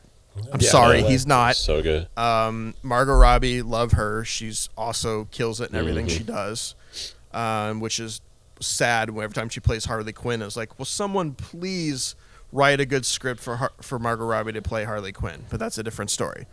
But yeah, Once Upon a Time in Hollywood, that was it for me. But again, I will say, if Jojo Rabbit had one, I also would not at all been mad about that, because that was also a fantastic movie. Yeah, for Still sure. need to see that one. It's fantastic. yeah, I need to watch it Taika too. Waititi. Right. Taika. Yeah, getting there on the almost caught up on the. Yeah, I'm almost there. How many are? me look and see what we got here. 1917, Parasite, Ford versus Once Upon a Ferrari. Time. What? Ford versus Ferrari. Oh, I didn't. Great see that. I movie. probably It's a great movie. You guys should watch that movie. Irishman. What's that? Ford vs. Ferrari. Watch that movie. It shocked the I hell ended out up of me how liking good it. it was. Yeah. Now that I've seen all but 2 of the Oscar, the Best Picture nominees. Have not seen Marriage Story Oh, Marriage Story. or Jojo Rabbit yet. Now I'm completely perplexed why Little Women was included in that. I don't was get nominated? it. Yeah, Yeah, you want Best the Picture. list? I can do the quick list. Okay, yeah, give it Yeah. to me. Yeah, so Parasite, Ford versus Ferrari, The Irishman, Jojo Rabbit, Joker, Little Women, Marriage Story, 1917, and Once Upon a Time in Hollywood. That was the list. See, I still would have put The Irishman ahead of Parasite, honestly. I love The Irishman. Yeah, I did. I really liked it a I lot haven't too. seen that one either. I still got a lot of work to do. Yeah, you do. Well, set aside 2 days to watch The Irishman. You gotta break it up Yeah, a little right. bit. Yeah, it's like It's only it's 3.5 some hours change, long. yeah. Yeah. I have an interesting story about The Irishman. My 80-something-year-old grandmother called me like 2 weeks ago, and she's like, Brian, I'm stuck at home. What movie should I be watching on Netflix? And Natalie goes, tell her to watch The Irishman. I was like, and I said it kind of like holding my phone away. I was like, she's 80-something years old. She's not going to watch The Irishman. You know, it's 3 hours long. Granted, again, I Yeah. love that movie. And then my grandma breaks in and goes, oh, I watched that movie. I love that movie. That was my time. I remember that stuff. Oh, funny. I'm like, That's Grandma, if great. I couldn't love you, if I could actually be capable of loving you anymore. Yeah, that's amazing. But I mean, that's one of the things that movies do, right? Well, for one, they transport you to worlds you've never been in. That's what makes them great. But they also transport you to worlds that you were a part of, or transport you to a time in that world that you would have liked to have seen. And that's what's magical about movies. That's what was magical about Once Upon a Time in Hollywood for me, was it was the era in Hollywood that I would have loved to have been a part of. Yeah. That I would love to have experienced, you know, and stuff. And having lived in and around all those areas that movie took place, it was just like, oh, I would have loved to have seen it, you know, in that era. That would have been so cool. But I always thought about that with Scorsese, wondering what it's like to make a quote unquote period piece set in a period that you've actually lived in. Yeah. You know, Right, lived through, right. you know, yeah. Well, I Where- would imagine it helps where it doesn't just become Yeah. this like bastardized reimagination of, oh no, this is what it was. Everybody wore this type of thing. Yeah. And it's like, if you live It's through like if I wanted to make a movie about the early 90s, it would feel interesting. It would feel really weird having that world walking around me, because, you know, you lived it as a kid, and the look and the feel and all those things, you kind of, it's all a part of you. So I wonder if it does make it easier, but I wonder if it's a little weird to time travel like that a little bit. Yeah, I mean, I would imagine it would be. Yeah. I could imagine it would definitely like make me feel things if I was shooting a scene, directing a scene, or even cutting a scene where, Carson Daly on the TRL set is on the TV in the shot. I'd be like, oh wow. It's like, this feels weird. Yeah, This I feels mean, like real life. it would be really interesting. I imagine too, because you could probably, if you imagine, somebody born today, in 20 years they make a film about coronavirus, whatever, right? So they're going to look at like historical footage, they're going to do that stuff, but they're like, even just the decisions they might make about, because Matt, you mentioned this is a thing that you don't like, is when you watch a movie from the 70s and somebody's driving like an 84 Pontiac or something like that. Right. You're like, damn it takes 10 seconds to get that right. Or if the movie takes place in 1975 and it's riddled, not that I know what every car from 1975 looks like, but what I'm just saying is like, but everybody's driving a 1975 car. Yeah. Because the truth was, if you look at movies from the 80s, every car in every movie that takes place in New York City in the 80s is from the 50s and 60s. That's the crazy thing, is like, so that's the truth of like real life, is not everyone's rolling around in the brand new car from that era. And that's what I was getting at, was that like some like Scorsese would be like, somebody could come in and say, oh, we need this costume design and we need these things, and he's like, none of that rings true. Like, I was there. That's like they have a costume for Jimmy Hoffa. I'd be like, no, like that was one photo he took, but when he was walking around, no, that's not what we wore. That's not how it was. He wore pajamas. Take the leading fashion from 6 years prior. That's what it looked like. Nobody was at the leading edge of fashion every day, constantly. Nobody. I mean, it's different now. But even now, like you can walk around and you'll see like a 95 something or a 2001 something or even some 80s cars kicking around still. But to try to shoot it and say like, oh, well, the number one sold vehicle in 2019 was the blah blah blah. It's like, 18. If you have a set with 18 cars, one of those is that car, and that's it. The rest is like some like 2001 something, a couple of pickup trucks. Like, you gotta take it in perspective. So that's what I mean, is like him being in it can say that and be like, no, like this is wrong. Definitely. You're close. I'm glad you read that article, but it's not correct. But if you have no frame of reference, all you can go off is like historical, which is essentially news footage or popular magazines of the time to try to think it. That's like, what I shudder me. to think if somebody in the future looks back and like everyone's dressed like Kanye West, like, no, man, that's not how nobody did that. Or even the difference between like a big city like New York City and then like Fort Morgan. They are not lined up. I don't care what year it is. They are not in sync and never will be. You should see the jeans people wear around That's here. why I love when, like a Colorado, like when the Rockies would get in the World Series or something, and you would just see how people in Colorado dressed and how they dressed at events. And I've been out in Boston for so long, and at first I was like kind of always irritated. I was like, oh, it's such a uniform out here. If you're doing this, you dress like this. If you're doing that, you dress like that. But then like when I see Colorado, I'm like, okay, I get why they uniform it up so much out here, because boy, it's like such a mishmash of just garbage, and you're like, what are you people wearing? Like the 3 or 4 times I've gone out to visit Matt, whenever I get on the plane from LA to Denver, people are dressed differently. And then when I get on the plane to come back to LA, I'm like, oh, I look like these people. You could tell, like, oh, I'm not in Southern California anymore.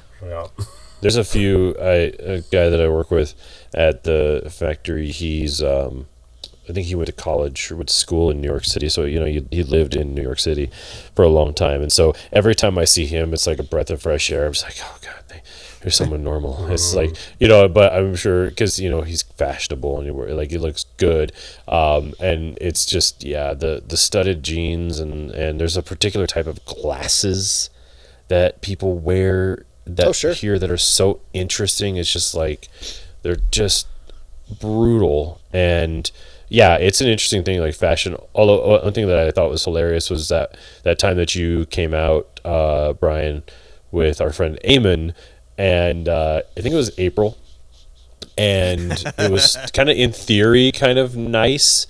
It was like spring in Colorado, which means it could be spring one day, and then it could be winter the next day. And it was winter the next day. So we're like, well, let's go find these guys like a coat, I guess. Let's go find if there's some coats. So first place we go is Walmart, of course, and we're in the store and we're looking, and there's not a coat to be found. And I went up to the lady who was working in the clothing section, and I go, "Do you guys have any coats?" She looked at me like I was speaking some language no one's ever heard of. First of all, she had this look on her face like, "What's a coat?" And she goes, "No, it's April." And I was just like, well, that's not an answer, but okay. So we went to this, we went to the sports store across the street, and same thing. I was like, "Do you guys have any coats?" And he's like, maybe by like the clearance aisle. Coats of what? Paint? Yeah, No. coats. Yeah, What do you mean? coats of what color? So yeah, we finally found some jackets, but people were just perplexed why we were looking for anything other than, I think because they already had like the swimsuits out. Things like that. Like it's real cold here, you guys. Yeah, it wasn't bad at like once it hit like 1-2 o'clock, but that morning we started shooting at 9 a.m. in a cemetery unpermitted. It was cold. Mm-hmm. Well, and you're just you don't need standing permits there. when Yeah, there's it's no not like roads. you're Allegedly. moving. If you're jogging around, whatever, but you're just Yeah. standing. Yeah, it's funny. It's funny too, as I noticed the movie going experience right now, or movie watching experience. We've only been in our current state of the world for about 6 weeks or so. Yeah, six just to 8 over weeks a depending. month. Yeah. And just like watching people like hug or go out to a restaurant, just do things that we can't do right now is so weird that it's only been a month and a half and already my brain is like, oh, you can't go to a restaurant. What are you doing? Hugging each other. You're being unsafe. Yeah. Yeah. Right. Breathing on each other and stuff. I think the era of the handshake is over. Mm-hmm. Yeah, right. Which I'm fine with. Cool, Yeah. I will What's It's fist gonna bump be all day long. We were talking about this in the casino world. They're slowly trickling out changes, but they don't want to go public with it, so I Right. can't talk about it. But the changes are coming, and there's a lot of resistance because there are certain things like culturally that we think are we expectations. need. Yeah. Well, because so like let's take two completely diametric groups, right? So you have China, in which there is no touching. It's you bow or you there's a greeting that does not involve a handshake, and then you've got like Italy, where you're making out with the person you just met. There's a finger in the rectum. Yeah, I like that. It's like That's not but changing. as a casino industry, we have to cater to all of this. Like we can't just say like, the company I work for is not a no contact casino, but stuff like that is starting to trickle out. Like how do we still present a warm welcome greeting place to be, but then not also freak people out by like spraying them with Lysol as they walk through the front door. Right. Yeah. How about Like, like a Furby face? I think we should do something Nightmare fuel. stupid. Like if we're gonna do it, let's just go big and dumb. Just go for it. Yeah. Yeah. That's So great. it's definitely interesting, and Jazz hands. yeah, I mean it's one of those things like Brian, you were talking about too. Like I love the theater, man, and people were asking me like, how are you surviving, or what was it like? And the theater that I go to here in Vegas was kind of like my little secret theater. It was decked out. It had the reclining seats in separate rows. It was a very, very expensive theater. It always felt like it was quarantine times, though. Like it was, You would often send sometimes it would pictures. just be like 6 of us Yeah. in 200. Yeah, I've sent pictures before where it's like on the wall it says, maximum occupancy 192, and I get in there and there's like 5 of us. We're just like, what's up? Cool. And was that the Yeah. weekend? Yep. Because how is this place even existing? it's Was it a attached to a front? casino, so it's a lost lead. Oh, okay. Did you say it's a Thai food casino? It's attached to a casino. Oh. I was like, you got a whole casino dedicated to Thai food? That's Yeah, pretty you cool. put dollars in and noodles just Right. come right out. Pad Thai everywhere. No, it's attached, so it's a lost lead for them. But Gotcha. yeah, it's an awesome theater, but I do feel it's gonna be different. It's gonna be so weird. I don't know if you guys saw. We could go into this for a minute. Did you guys see the the amazing thing that the mayor of Las Vegas said Open the other casinos. day? I saw of it, but Yeah, I didn't. Not So watching. know I'll she said something paraphrase it. She wacky basically with the interview, yeah, right? she was talking to Anderson watching Cooper the and news. was basically Cooper, like, we'll be the test group for social distancing. And it's funny because this is not a well-known thing or is an assumption that people may not know. The mayor of Las Vegas is more of like an honorary mayorship, not an actual mayorship. There's So You don't have a mayor? we don't have a mayor. Well, I mean, we have a mayor, but I live my Foursquare. mailing address. Yeah, the township of Las Vegas is probably about as big as Fort Morgan. It's like a 2 square mile on the north end of the strip. That's it. That's it. Where I live in Enterprise, Nevada, governed by Clark County, and then hence the governor. So it's like her being like, we're gonna open the casinos and we're gonna be the test group. It's like, yeah, that's like any jackass standing on the side of the road just shouting things. Like, she has to answer to the gaming commission. Like, there's all these other agencies in place that probably just saw that interview and were like, okay. I saw a picture of okay. her. Her hair is fabulous. Yeah, it's well, it's funny. Not the It's not Carolyn the hair I Goodman, expected. who is Oscar Goodman's wife. Oscar Goodman was the longtime mayor of Las Vegas. He was also in The Mob. movie Casino. Yeah, he was a mob lawyer. So yeah. Oh, nice. Yeah, but there's So a lot it's of just definitely honorary at that point. there's a lot of interesting little nuances about Las Vegas that Yeah. make her being like the representative of us just even more like it would have taken 20 seconds on a Google search to realize that she has no authority That's to do funny. any of the things or answer any of the questions. Well, so she you're can just say about to whatever she ask wants her. if that's the case. Just say Huh? whatever. Yeah, She yeah. can just say whatever she wants then. Yeah. That's what CNN Right, but it- wants, because then they got a but clip it was on CNN. of all I saw was watch the crazy interview, and then it's Anderson Cooper like taking off his glasses and doing this. And at first I was like, is he crying? And then it's like, oh no, she just said some crazy shit, and Yeah. he's reacting awesome. to it. Okay, yeah, I'll have to check it out. Yeah, he just has a headache as usual. Yeah, he's just Yeah. like, how did His head I just get hurts. here? Why am I? Oh God! But anyway, so that's the new craziness with that stuff here. But I don't know. We'll see. Go Vegas. Yeah. Get there.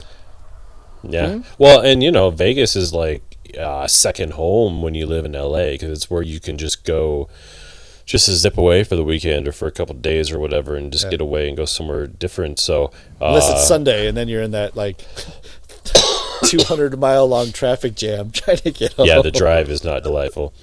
That's where the Burbank to LA flight comes in handy, or Burbank Oh to man, if we Vegas get flight. that maglev train Super too, fun. that's going to be amazing.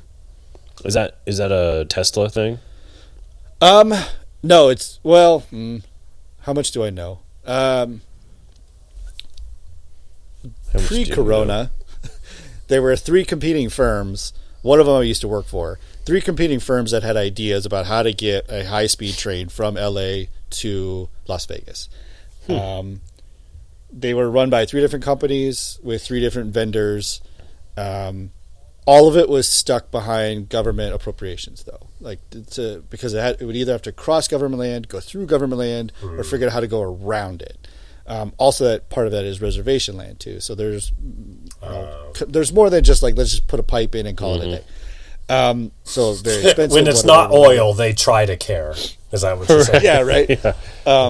So the idea was that it would take off from the northeast corner of LA, right where like 15 and whatever the northern route interstate is in LA, whatever that and wherever 15 touch, they were going to put in a station, and then it was going to zip along, almost like parallel to 15, right up to Las Vegas. They've now moved it up to Victorville, I think, which is not bad for LA to drive to Victorville and then take a high-speed 80-minute train ride up to Las Vegas. But going the other way, for Las Vegas people, it's like, okay, so I have to stop in Victorville, figure out how to get a car, and then drive another hour and some change out of Victorville down into LA. Yeah, it's an hour and a half drive, and it's not a pleasant drive. I will say that. Yeah, right. To So there, Victorville. I think that's due to not only geology, but also like those government restrictions and where they could actually put in the facility to house this. The plan right now, I think, like I said, pre-corona was it's going to actually, the station here in Vegas is like right there, so it wouldn't be far for me to watch it in, but to try to finagle that into the existing interstate system, super interesting. But yeah, it's a maglev, so it's an elevated magnetic train. It's like the bullet trains they have in Japan, kind of thing. Mm-hmm. But that's cool. The debate for the longest time was super interesting too, because it was part of it was like, can't we just use the existing rail lines to just we'll piggyback on the existing trail lines. Mm-hmm. The problem with that though is that some of those rail lines make 75-degree turns, which you're not going to do at 255 miles an hour. Right. So that's where, like, do we go above ground? Do we go underground? Do we put mattresses up? And yeah, it just just like bounce off of people it. like touching it really fast to keep it on the tracks. Like, how far is you Vegas have to touch it with from gloves LA? though. Post-Corona. Yeah, that's true. Well, you need mutants you that gotta- can just that's the don't hiccup touch too hard.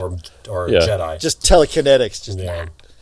It's a pretty simple like, solution. how far guys. is it? It's What's the actual miles? It's about 250 miles, right? Give or take? yeah, about 250 300? So we're talking about LA to Vegas, in give or 80 take minutes. an hour. Yeah. Wow. Yeah, but unless you live in Victorville, there's an hour and a half drive on top of that. Yes, Yeah. that's correct. So That Victorville wouldn't is make the any place sense to at buy all. property. But That wouldn't make any sense. But there's the hiccup, though, right? Because Yeah, we always right. joke that living in Las Vegas, and because we go to Disney a lot, we always live in what I call the right direction. Because when we're trying to go there on Friday night, everyone's bailing out of LA to come into Vegas. So Right. I can watch the stream of taillights and then on Sunday when we're coming back, it's the complete opposite. Yeah. And most of that is because of the California the veggie stop for agriculture. Yeah. But it's still a mess. So that I think somebody clocked it one time. On average, if you catch that in the prime, it's like a 6-hour mess to get We've from all Vegas. been stuck. Yeah. So coming to take back that 6 from hours Vegas. and Oof. turn it into an 80 with an hour and a half out of Victorville, most people would be like, yeah, all right, I'm cool with that. Yeah, I guess. But I mean, you could charge whatever you wanted to if it was like a legit 90 minutes, you know, and a station somewhere in downtown or even like put it in like freaking Pasadena if you wanted to, just put it somewhere within 40 minutes and that'll be like a gold mine, I think. just Uber there and Yeah, exactly. Yeah, it'll be interesting to see. Like I said, this is all post Corona. Who knows what they're going to do with it? I think it just kiboshed the money for a bit, so it gives them time, hopefully, to kind of rethink that logistical problem of if you're in LA and you're trying to get to Vegas, that's easy, right? You drive in, there's a park and ride, drop a car off, call it a day. But if you're going the other way, like if you're going from Vegas to LA, you've got to have transportation available. You've got to have hotel rooms in case shit happens. Like there's an entire logistical concern in reverse that I don't know if they're fully addressing. But see, like the flight thing though is just so easy. I mean, if you fly from Burbank to Vegas, it's like between $40 and $80 round trip. Yep. It's Burbank's gonna cost you $30 to park or whatever. It's like that's just too easy. So you got to make it easier than that for people to make it make sense. For sure. I hope everyone's enjoyed our conversation about areas they don't know anything about. Excuse me. Goodness gracious. can we like do an Speaking edit about and be like, unless you live in LA or Vegas, stop listening now. Yeah, right. Put a time Stop mark in, listening yeah. now. Yeah. Jump to. Yeah. Listen back at 2 hours and 42 minutes. You should do that, but then have it right in the middle of the conversation. So then they're like, wait, I just thought they drop were it. done talking about this. Well, and they'll just keep listening and go, well, I'll just listen a little bit more. Maybe it's They're just coming probably up. done soon. Yeah, scrolling ahead another hour. So, but the thing about Burbank is... Nice. Oh, it's beautiful. Eric, we've not mentioned, for those who are watching the show, your background is really improved. I really like it. Did you change the angle of your office? I changed my angle. Right. How I you sit. didn't break the walls down and reset them? So yeah, before you were just seeing me in front of kind of this case, but I completely rearranged everything. Because before this Gotcha. was just this kind of catch-all of all the geeky stuff. Like I have other geeky stuff out in my bedroom, This is my little office off my bedroom. But that's more like historical things, weapons, and like African masks, and just different things that are more like adult geeky, maybe. Where this is just the usual kid stuff you have in an office. Yeah, exactly. This is my super kid geeky stuff. So I said, okay, well, if I'm actually going to be on video in here, I better rearrange it a little bit. What Millennium Falcon is that? Is that a toy? No, it's a model kit that I did in like my first year in college because I was real cool in college. That's always the freshman year of college. Yeah. Hello, ladies. So yeah, it's a good looking one though. Dang, you painted that thing beautifully. Oh, thank you. Yeah, it was. Yeah. Well, it was like I did the top, and then it's like, oh, I have to do the bottom. Right, yeah. Yeah. It's a great bottom though. That's a great bottom. Yeah. I was doing some birthday party shopping. Got a lot of 5-year-old birthdays and stuff coming up in the family, and I was looking at Legos because they're all getting into Star Wars and enjoying all that stuff, and so I started looking at the Lego sets. Nico, I can't believe how many there are out there. Yeah. But the big ones, I cannot believe how bloody expensive they are. In a great way. I mean, it's cool, but then what surprised me was I look at it, I'm like, wow, the Star Destroyer, that would be amazing. How many pieces? 83 trillion. Like, right. Yeah. That's so that's many for pieces. 5-year-olds. Right. Yeah. Well, yeah, it's crazy, man. Let alone the 5-year-old. I'm gonna choke on one of those pieces before I get that thing put together. Maybe on purpose. Yeah. So what's the biggest and most expensive one you've got, Nico? I've got the Falcon, the big Falcon, the one that's 8,000 something pieces. That was $800. Wow, amazing. And what is it now? Like, have you gone and looked? Not the eBay, because same retail. No, so that's the thing that happened that Lego changed was, there are certain kits that I did the math once. It's something like 7 cents a piece, like just to eyeball the cost of something. And it's you're like somewhere 7 around to 8 10 cents cents a piece. Okay, so yeah, maybe 10 less. Yeah. It depends. I mean, it really does depend. But that's your rough estimate. So when the Falcon first came out, it sold out immediately. So you had to get on a waiting list and all that fun stuff. That kind of started the trend of like the people thinking, I'm going to buy 3 and then I'm going to list them on eBay and sell them for like 5 times the price, which did happen. And I won't say that didn't happen. But then Lego got smart and they were like, all right, well, how do we defeat that? Because we don't want that to be the Lego experience. We don't want it to feel, they kind of went the Disney route of like, we don't want it to feel like an exclusivity thing because that's just against the idea of play. If your wallet's going to be destroyed, we want to be the ones doing it, not someone else. Completely. Yeah, fair enough. Yeah, kind of. Right, yeah. So like the example that followed it was the Disney Castle. They also did a limited release, but what they did that was super smart was like within the month they had restocked every shelf. So it did have a light release. So people were like, I'm going to buy 3 of them and it's going to be amazing. And then by the time people bought them and then had them listed on eBay, all the Lego stores had fully restocked. So like, good luck trying to gouge somebody because it's not available. It was like, we're going to do a limited release because, we also don't want to, the thing is 8,000 pieces like that. The production logistics of producing 40,000 units at 8,000 pieces each. That's going to tie up your factory resources, blah, blah, blah. Dude, the And a lot of QC, that's like the gotta be quality custom. on that. Yeah. Well, they did a little bit. I mean, there was probably, I'll try not to nerd out. I think there was probably like 5 new bricks for the Falcon that were exclusively released for the Falcon. Nick, like you couldn't. Go ahead. Sorry. Yeah, so you couldn't. The first time you would see those brick, it came with the Falcon. Oh, that's now it's all over the place. But usually in kits now, you'll get like maybe one new unique piece. But what the designers are getting really, really good at is taking pieces that are not standard use and transitioning them into other stuff. So I built the Tantive 4, which is for those not super ingrained in it.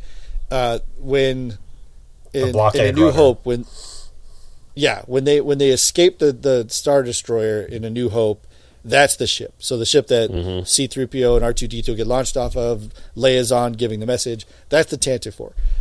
On the backside of that, on the engines, engines are mechanical pieces, so you've got to have some piping, you've got to have some plumbing. They're using paint rollers. Like there's a minifig that was a painter that you would attach a little thing onto, and it was the paint roller. They're using the paint rollers in the clips to look like piping. So they're getting really good at making high detail builds, but just recycling existing pieces. Yeah. So, keeping their overhead down. Yeah. Right. So right, because there's little like casting models that they have to make to produce new pieces. So they're keeping it down by allowing the Lego creators to be very, very creative with existing pieces. Mm-hmm. That's cool. You're talking about this Millennium Falcon that is 8 million billion pieces and cost $800, and I can't see it right now. And frankly, I'm not okay with that. Oh, you want to see it? The same Okay. thing. Duh. Yeah. You gotta I bring showed it you in, mine. bring it You in showed view me here. yours. Yeah, whip it out. So that's not even. So the best part is, I can see 4 Falcons right now, You have 4? and I've got 2 more that have been built and deconstructed. But let me go grab the big guy. Hold on. Like different sizes? It's a lot of Millennium Falcons. 4. I'm trying. Well, yeah, maybe Like if different there's releases, little tiny huh? ones, because there was like there's like a Force Awakens one. Let me see how many I can guess. So there's the giant that's one. right. There's the Force Awakens one that's like much smaller, simpler. I don't think he has the first deluxe Falcon. That was like 15 years ago. Okay. Yeah, there's the monster. Wait. Look at that But thing. you have to be humming like the Imperial March as you bring is that thing into bonkers. view. Right, I'll lay that in on the, Yeah. on the podcast. Bum, So for those Holy of you crap. listening, we're looking at Nico's Lego Millennium Falcon. It's the size of a grown man's torso. Here. It's massive. Let me now, for accuracy, because it's a very accurate thing. Oh, I was going to have everyone grab a Falcon. Yeah, I wish I had one. I don't have one. Nick, nearby. how did you get that in the house without your wife seeing it? Oh no, she's like all in on it. Oh, I is think. she? Like, enjoys his His proclivities 50 and Shades stuff. of Grey is gray Lego pieces. Yeah. Dude, that thing's Have you he's seen all my flushed and pleasure room? excited. yeah. That thing legitimately weighs like over 20 pounds. It's huge. Did you see the... It's like 2.5 feet long. If you like dropped it, would you just be like, okay, I'm just going to end it all? If you like dropped and broke Yeah, it? seriously. You can see a clip where Harrison Ford does that on Conan with Jordan Oh, yeah. Slansky, like this big the weirdo dude that's like one of the producers on the show, and he might have the old like 15-year-old one. I can't remember which version of the Falcon. I think it's the really old one. And he's like, Harrison, can you sign this? It's all a bit or whatever. And Harrison's like, yeah, oh, Drops it. sorry. And he's just saying it. I think if I did drop it, Amazing. oh man, I don't know. Make sure wouldn't. you're I wouldn't try to filming put it back yourself. together right away. I think I would just like scoop it into a pile Yeah. for a bit, Just because Parasite style. it's intricate enough that I would have to almost deconstruct Right. it down completely to Yeah. put it back together. Yeah. It's not like some of these kits where, and I think I'm the only Lego builder that calls them kits, but what are they they supposed to be called? they're called builds or sets, depends on who you talk to. Yeah. But like You're some an of them, outcast. pieces will fall off, and you're like, you just stick them back on. But like if that thing, yeah, I think I would just like scoop it into a pile and be like, I'll Yeah. get Tear it it to you. apart. How long did it take you to put together? I recorded it because, of course, I did. I did it Yeah. under 24 hours. So I timed it Start out. It was like and stop, 23 yeah. hours and 47 minutes. It was something like Straight through? 5.8 pieces. No, I took breaks, absolutely. But it was like 5.8 pieces per minute. Slept. Kind of thing. I've got it. It's funny. I've got all the video on this laptop that for a while I was stringing it together, just like taking it, compressing it way down, so it was like 5 times speed. But I never finished it because I think there's like 27 packages. So Lego now, when they release bigger builds, there'll be numbered packages, and I think it had like 27 sets of numbered packages. Wow. Yeah. That's The bonkers. booklet it's like a rural town phone book. It's like Yeah. it's like 2.5 inches thick. It's I don't have one handy. Spiral but, bound. like, the instruction panels are normally just giant, like, legal size paper folded in half with a glue binding. This Yeah. one's like the industrial spiral bound. Dang. Well, yeah, you spent a grand on a build. I think you should get a decent book at least. Yeah. So, but Brian, you share some love for building things. We can see them right behind you. Oh, that is my zombie apocalypse weapons. Yeah. Yeah. Oh yeah. Well, those are my rock crawlers. The zombie They have a fighting. name. The zombie. The zombie weapon excuse has been because you can't see it, but I'm sitting at my home Avid right now where I've been working for the past month, and we've all been cutting over Zoom and having meetings over Zoom. And everybody's like, "Oh, what's that behind you, Brian?" I'm like, "Oh, that's nothing. I'm not a nerd." Yeah, right. Well, when you're cutting on shows of certain types, I think it's okay. You could probably play your nerd card a little bit more. At least I would. Let's see if I can give it light. It doesn't do anything. There you go. It's But did you build all those? Yeah. Yeah. Were those kits Yeah. that Looking at, came, or did you customize, or what's? Some are kits, some are like started as kits, and I did my own thing. It varies. Yeah, I started out doing racing. I've done that since I was a kid, and then I got into this whole like off-road, like rock crawling version of it. That's way more fun, which I thought would be less expensive, but that wasn't true. Turned out to be false. Yeah, false. I just kind of drift from one expensive hobby to the other. I mean, camera right is all my expensive guitar collection. This is just like my corner of nerdiness. Your little corner of heaven. Yeah. In the loft. Nice. What did you guys have? Any other thoughts or questions for Brian before we? I could. I don't know how End the long show. he wants to stay. I was just like, and in general, maybe you don't want to get into it. Like so like you're working on the Girl Meets World. How many editors are on that? And then like, how are you attacking an entire episode? Are you breaking it down by scenes and then it kind of gets strung together at the end? How does what's the pipeline? It varies. Like Girl Meets World was probably the exception because there was only one editor, one assistant editor on that. But pretty much everything else I've ever done, it's always it's like 3 teams, 3 editors, 3 assistants, and everybody rotates. So team 1 does episode 1, team 2 does episode 2, team 3 does episode 3. Okay. Team 1 starts over again at team 4. So everyone just takes an episode basically. Okay.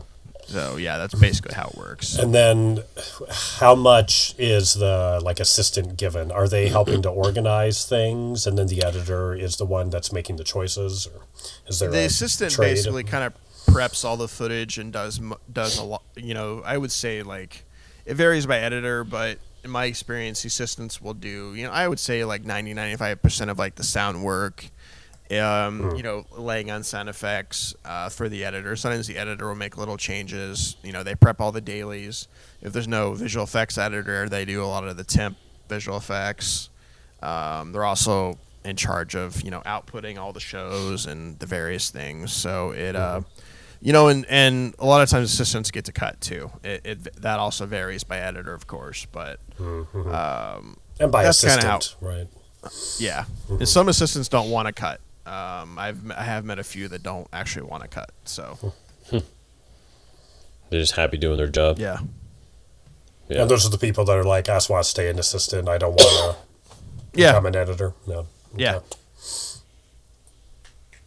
Nice. Okay. Yeah, Nice. that makes sense. Yeah. And so a lot of the more The, tedious things. It's like, okay, yeah, it's kind of paint by number, cut and paste again, like syncing sound, things like that. Is what an Well, assistant's thankfully, gonna all the be sound syncing is done usually by the dailies facilities because basically,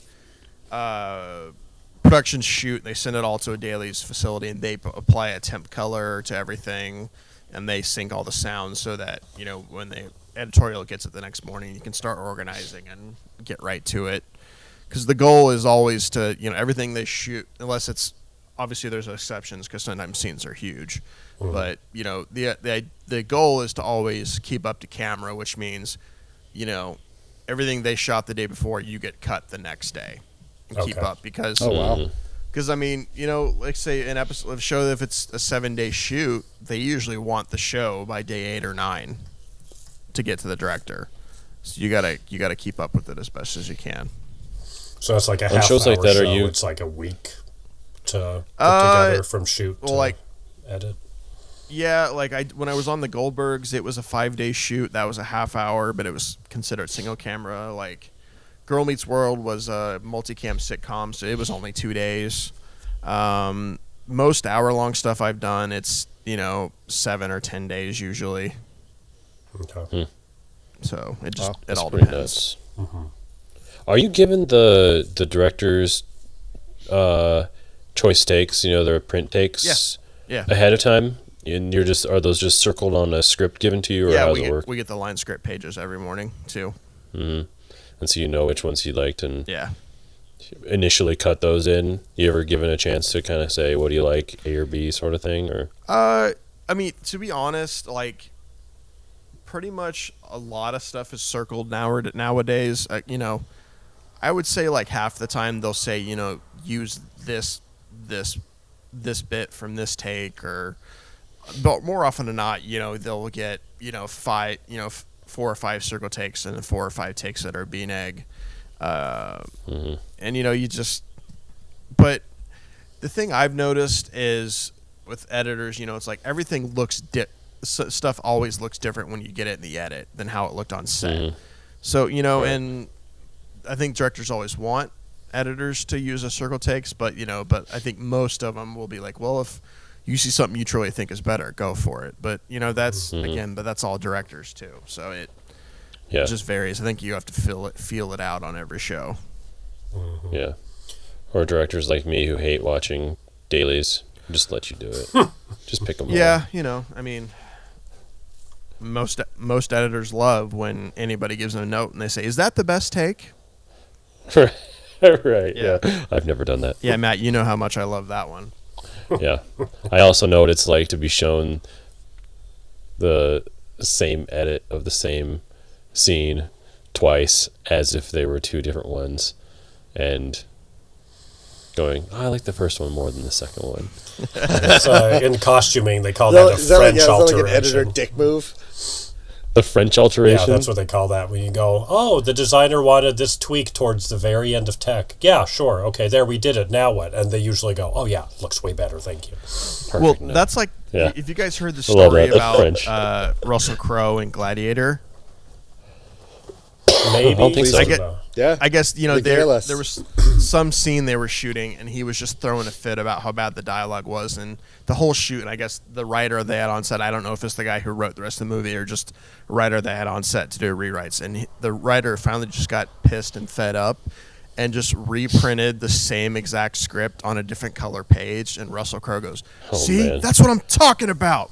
This is good dialogue." Yes. Of course he did. The same fucking shit. I love it. Yeah. Well, don't you have? What do you have? What did you call it, Brian? Like on when you're editing, like the asshole button, or when the director's just being a real prick, and want something changed, and you don't actually change anything. You just hit you just hit one of the keys on your keyboard and say, "What do you think of that?" And they're like, "There, it's perfect." Oh, I've called that. I've called that several things. I've called it the asshole button. I think I called it the douche button. Yeah. Just click a few keys and then play it back and go. Yeah, just unmapped keys. You're like, hold on, hold down the control key for a second. Click. Okay. Yeah. Oh, what do you think about this? Oh, that's amazing. I've seen it done too, where there'll be producers and they'll give a note that director doesn't want it. The director's in the room and doesn't like it, but doesn't say anything. But the editor knows that the director doesn't like it, so he'll just do something and make his screen move, and he'll go, "Oh, it's an invalid trim. He won't let it. It doesn't work." And the producers go, trim. "Oh shit, okay." Nice little wink. Yeah. Nice. Yeah. Well, I got you. Trim. What's so right now being very different. Certainly you can edit at home, but is the work a lot slower? Like, how has that changed? Well, I think the biggest thing is when we're in cutting rooms in an office, we're all on a shared server, whereas now we're all on different hard drives. So we've got it anytime one of us brings a piece of footage in, whether it's a sound effect, whatever, we've got to upload it and then then remote in and re-download it, put it on the other editor's machine. So it's a lot of media management, and that just inherently slows it down. Okay. And we're cutting on Zoom. That seems pretty much everyone's doing, and but of course that's all subject to everybody's internet and everything else. Right. It has it's working surprisingly well. When you first started hearing whispers about, oh, we're all gonna have to work from home, I'm like, yeah, probably not. I bet we won't be able to. I bet it won't work. Which I've worked in this format before, where everyone has their own hard drive, and you got to keep them. You have to keep them all straight, which it's tedious. But if you just pay attention and be organized, it's not that hard. But it's all working much. But yeah, it's definitely just all going slower, just inherently with the issues of it. So, but But the edit yourself, you're actually editing you and someone else in Zoom, like live, like you set up a editing kind of meeting and you're working through it, or yeah. Okay, Like so you're not doing basically something just and screen showing. sharing. Yeah. Okay, Yeah. Okay. That's Interesting. serious, man. Yeah. Yeah. You should That's try some serious coding work. computer applications on a screen share. That's fun. Oh, God. Like that in you any would know creative anything field, about like that. there's always like the when you're doing it in a team environment, there's always like the backseat driver, right? Somebody's always driving, so they got their hand on the mouse, their hand on the keyboard, they're doing it. But then there's always that backseat of like trying to, and that's what's great about team dynamics sometimes is once you get a good partner that like you can drive and they can communicate and co-develop, that's great. I can't imagine what it's like trying to do that, something, especially anything artistically, even when they're physically in the room. And you're like, Right. you're working the software, but they're working the scene. You. Or whatever, you know what I mean? Like, there's that separation of like, I hear you, but I need to control F1, enter, hold on, just 1 second, like, drag the mouse, like, Right. okay, I got you. You need that. Okay, hold on, fuck, Jesus. It's the same thing. Like, we Yeah.